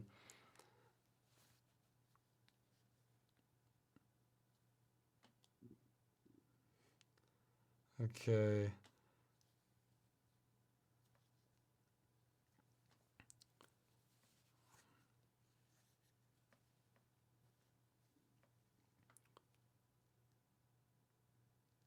Okay, the guy's asking about the old PC. If I built you one, would it be cool? I'm in Poland, man. So this might be pretty heavy shipping. Okay, well, I'm going to talk about that in the follow-up episode, I think. Or there might have been another game. I'll talk. See, the thing is, with an old PC, you're sort of limiting what you can play to that PC. Whereas if you're trying to use emulators and everything, you're staying ahead of the curve and seeing like what's still viable or not. There has not been a game I haven't been able to really run because of age on my system. Being able to record it, that's trickier. Plus, it's not that fun going backwards to all the technical stuff you have to deal with on older machines. I mean, I know a guy like Lazy Game Reviews revels in it, whereas I like having things more convenient, but still being able to, get things done. Okay, this is the last batch of questions here. I'm skipping some of them. How do you feel about your semi-cult following with everyone here? I don't take it for granted, really. I like, I mean, because, it's easier to say, yeah, you're a cult, like on the internet where all you have to do is just, watch a video and leave a comment. Whereas, real cults, they put in some work. I'm not trying to start a cult, but it gives me, I'd say the biggest feeling it gives me more than anything is probably like more of a sense of security. Like, oh God, maybe I can get by with this because enough people are right with me continuing to make stuff. That's probably the biggest feeling I get. I mean, if I try to like really think about like just how many people watch it, my brain still refuses to process that as real. So I don't know. It's just I just sort of like, if you're in a game and you play like a different role, that's sort of how it feels for like my own life with trying it. It's like, well, I don't. But yeah, I don't take it for granted, and I'm very appreciative of it. That's the simplest answer. Would you kill if given the opportunity? I don't want anybody in mind to kill. I mean, I would kill in defense. I mean, yeah. But the better move is to just not get into those situations in the first place if you can help it. And so far, I haven't had to be in a situation where it looked like I would have to kill anyone. So that's, it's the way to keep it. I guess the sort of meta answer is like, I feel like there are some situations where certain individuals are stopping an incredible amount of progress towards like the world in general. But even then, killing's incredibly dark. I mean, not that I've killed anyone to know, but just even thinking about it, like that's such a that would be such an incredible weight on like your whole life, and just everything to be able to do that. Like, and even then, just stopping one person doesn't mean that another person won't just fill their place immediately. You have to. The more important thing is to look at the systems that put that awful person into place and try to attack that, which is a much bigger problem. So yeah, like short of some guy who looks like is going to kill you or someone else like right in front of you, I don't see much. Don't kill, that's the easy answer. Killing in defense, I support absolutely. I mean, even then, if you have the option to just incapacitate them, that's better, because again, that's an incredible weight. I can't even imagine. Well, I can only imagine a hint of what it must be like for your whole outlook on life if you've killed someone. So, yeah, not the kind of questions you necessarily expect here. Always. Okay, I'll answer this one. Someone's asking if I've heard Rom DePrisco's work outside Need for Speed. I own his Bitstream Dream DVD he put out that just has his whole archive of his work up to that year. I think it might have been like mid-2000s or something, a little bit later. So yeah, I have a ton of his stuff. People can find my PC. I've talked about my PC specs. Ask the chat. And the chat can answer my PC specs. Okay, I think we're okay. Okay, here's a fair question. What do you think about people not liking the participation of Tom in your last game dungeon? I like Tom's stuff. I can appreciate that people don't like it. I mean, hell, I still try to figure out what exactly it is about my stuff people like. That was one that was kind of done like a lot of the work, especially with him, was done a few months back, but I knew the editing for it was just going to be really time consuming, so I sort of procrastinated. Well, I didn't procrastinate that, but I postponed it for holiday episodes that I wanted to get out. And then after Secret World, I really wanted to do Dungeon Siege, and then so I can understand if people don't like Tom's style. I think he could have made. I agree. I think he could have maybe done a little more effort on some of the lines. Though I loved his boss rant. Like I thought that was great. Sorry if you didn't like it. Um, you know, again, I enjoy Tom's stuff. I'm friends with him. I've actually helped him kind of get his system back together. He had a lot of computer problems in the past that I've helped him with, but it's not like I have like, all right, here's 12 more episodes with Tom. Um, so it's I can sort of go with it. I'm still experimenting with stuff. The future game dungeons, I don't plan to have Tom in them. Um, I was thinking of the possibility of just bringing him back every once in a while for games that I thought would kind of fit well. Because Boppin was a two-player game. I thought it was cool to have the parallel between two people and the two characters. That's why I did it. But if people really don't want him back, I guess that's tough for Tom then. Hey, at least he got some more exposure from this one. So.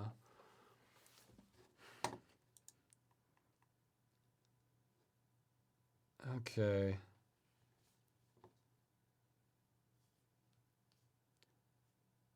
Jeez, the question, man, so many questions. Okay, I'm really gonna wrap this up soon, like maybe 5 more minutes max. Ross, say I became a celebrity in the future. Would you want me to send you a bunch of potential fans, or do you like having this small cult following? Um, well, I mean, more fans certainly helps support me more, but you know what I'd really like? I'd like you to just pull out all the stops once the movie's made. So yeah, that's what it is. Maybe just hold off until once the movie's made. Send everyone in the world my way. Okay, so get them all to watch the movie. That's the way. That's the best answer I can give. Because I mean, more fans is support, and I'll try to keep track of it the best I can. Because inevitably I'll lose fans for whatever reason. They'll forget about me. I'll piss somebody off by accident in one video. It happens. So. I'm always fine for new fans, but yeah, just if you're really gonna send me like a incredible amount, save it for the movie, I guess, or once I've built things up a little more with the rest of my channel. Okay. Hey, good question. If you choose between mind control or alchemic transmutation, what would you have? Mind control easily. I think it's number one. Because mind control, not only can you get everything you want or do anything you want, but you could kind of fix. I mean that's what you'd probably do initially, just have fun with it. But you could kind of fix really big problems, like with society, with that. Like, I mean, especially if you were to just go to like really powerful leaders. So you could do a lot more with that. Okay. Man, see, these are good questions. Man, that's why this one's so long. Okay, what is your opinion on Microsoft HoloLens, and what do you and do you think it'll be as good as Microsoft says it'll be? I have no idea. I mean, they're making some pretty big claims with the technology. I think it definitely has potential for like productivity tools, like mapping, modeling, maybe a lot of real world stuff. Um, I don't have a huge interest in it myself because I mean I want virtual reality. I want the escapism element. I want to feel like I'm in another world. I don't want to be reminded of this one. But yeah, for creation stuff or professional industry level stuff, they pull it off. They might have something there. But for entertainment, I think virtual reality is going to be. This is what I'm looking forward to more.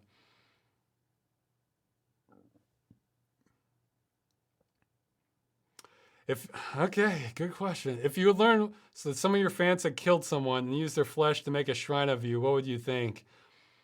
Man, I'd be like, I would see this as like a disappointing side effect of having a certain publicity level on the internet, because there's going to be that 0.001% psycho that does something like that. And I think it's kind of inevitable past a certain size.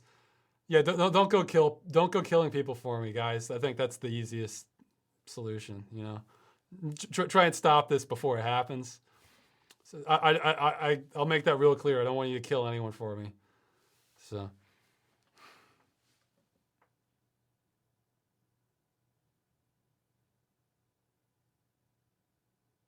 A lot of people don't want me to skip Desert Bus Day. Guys, I don't want to play Desert Bus. Sorry.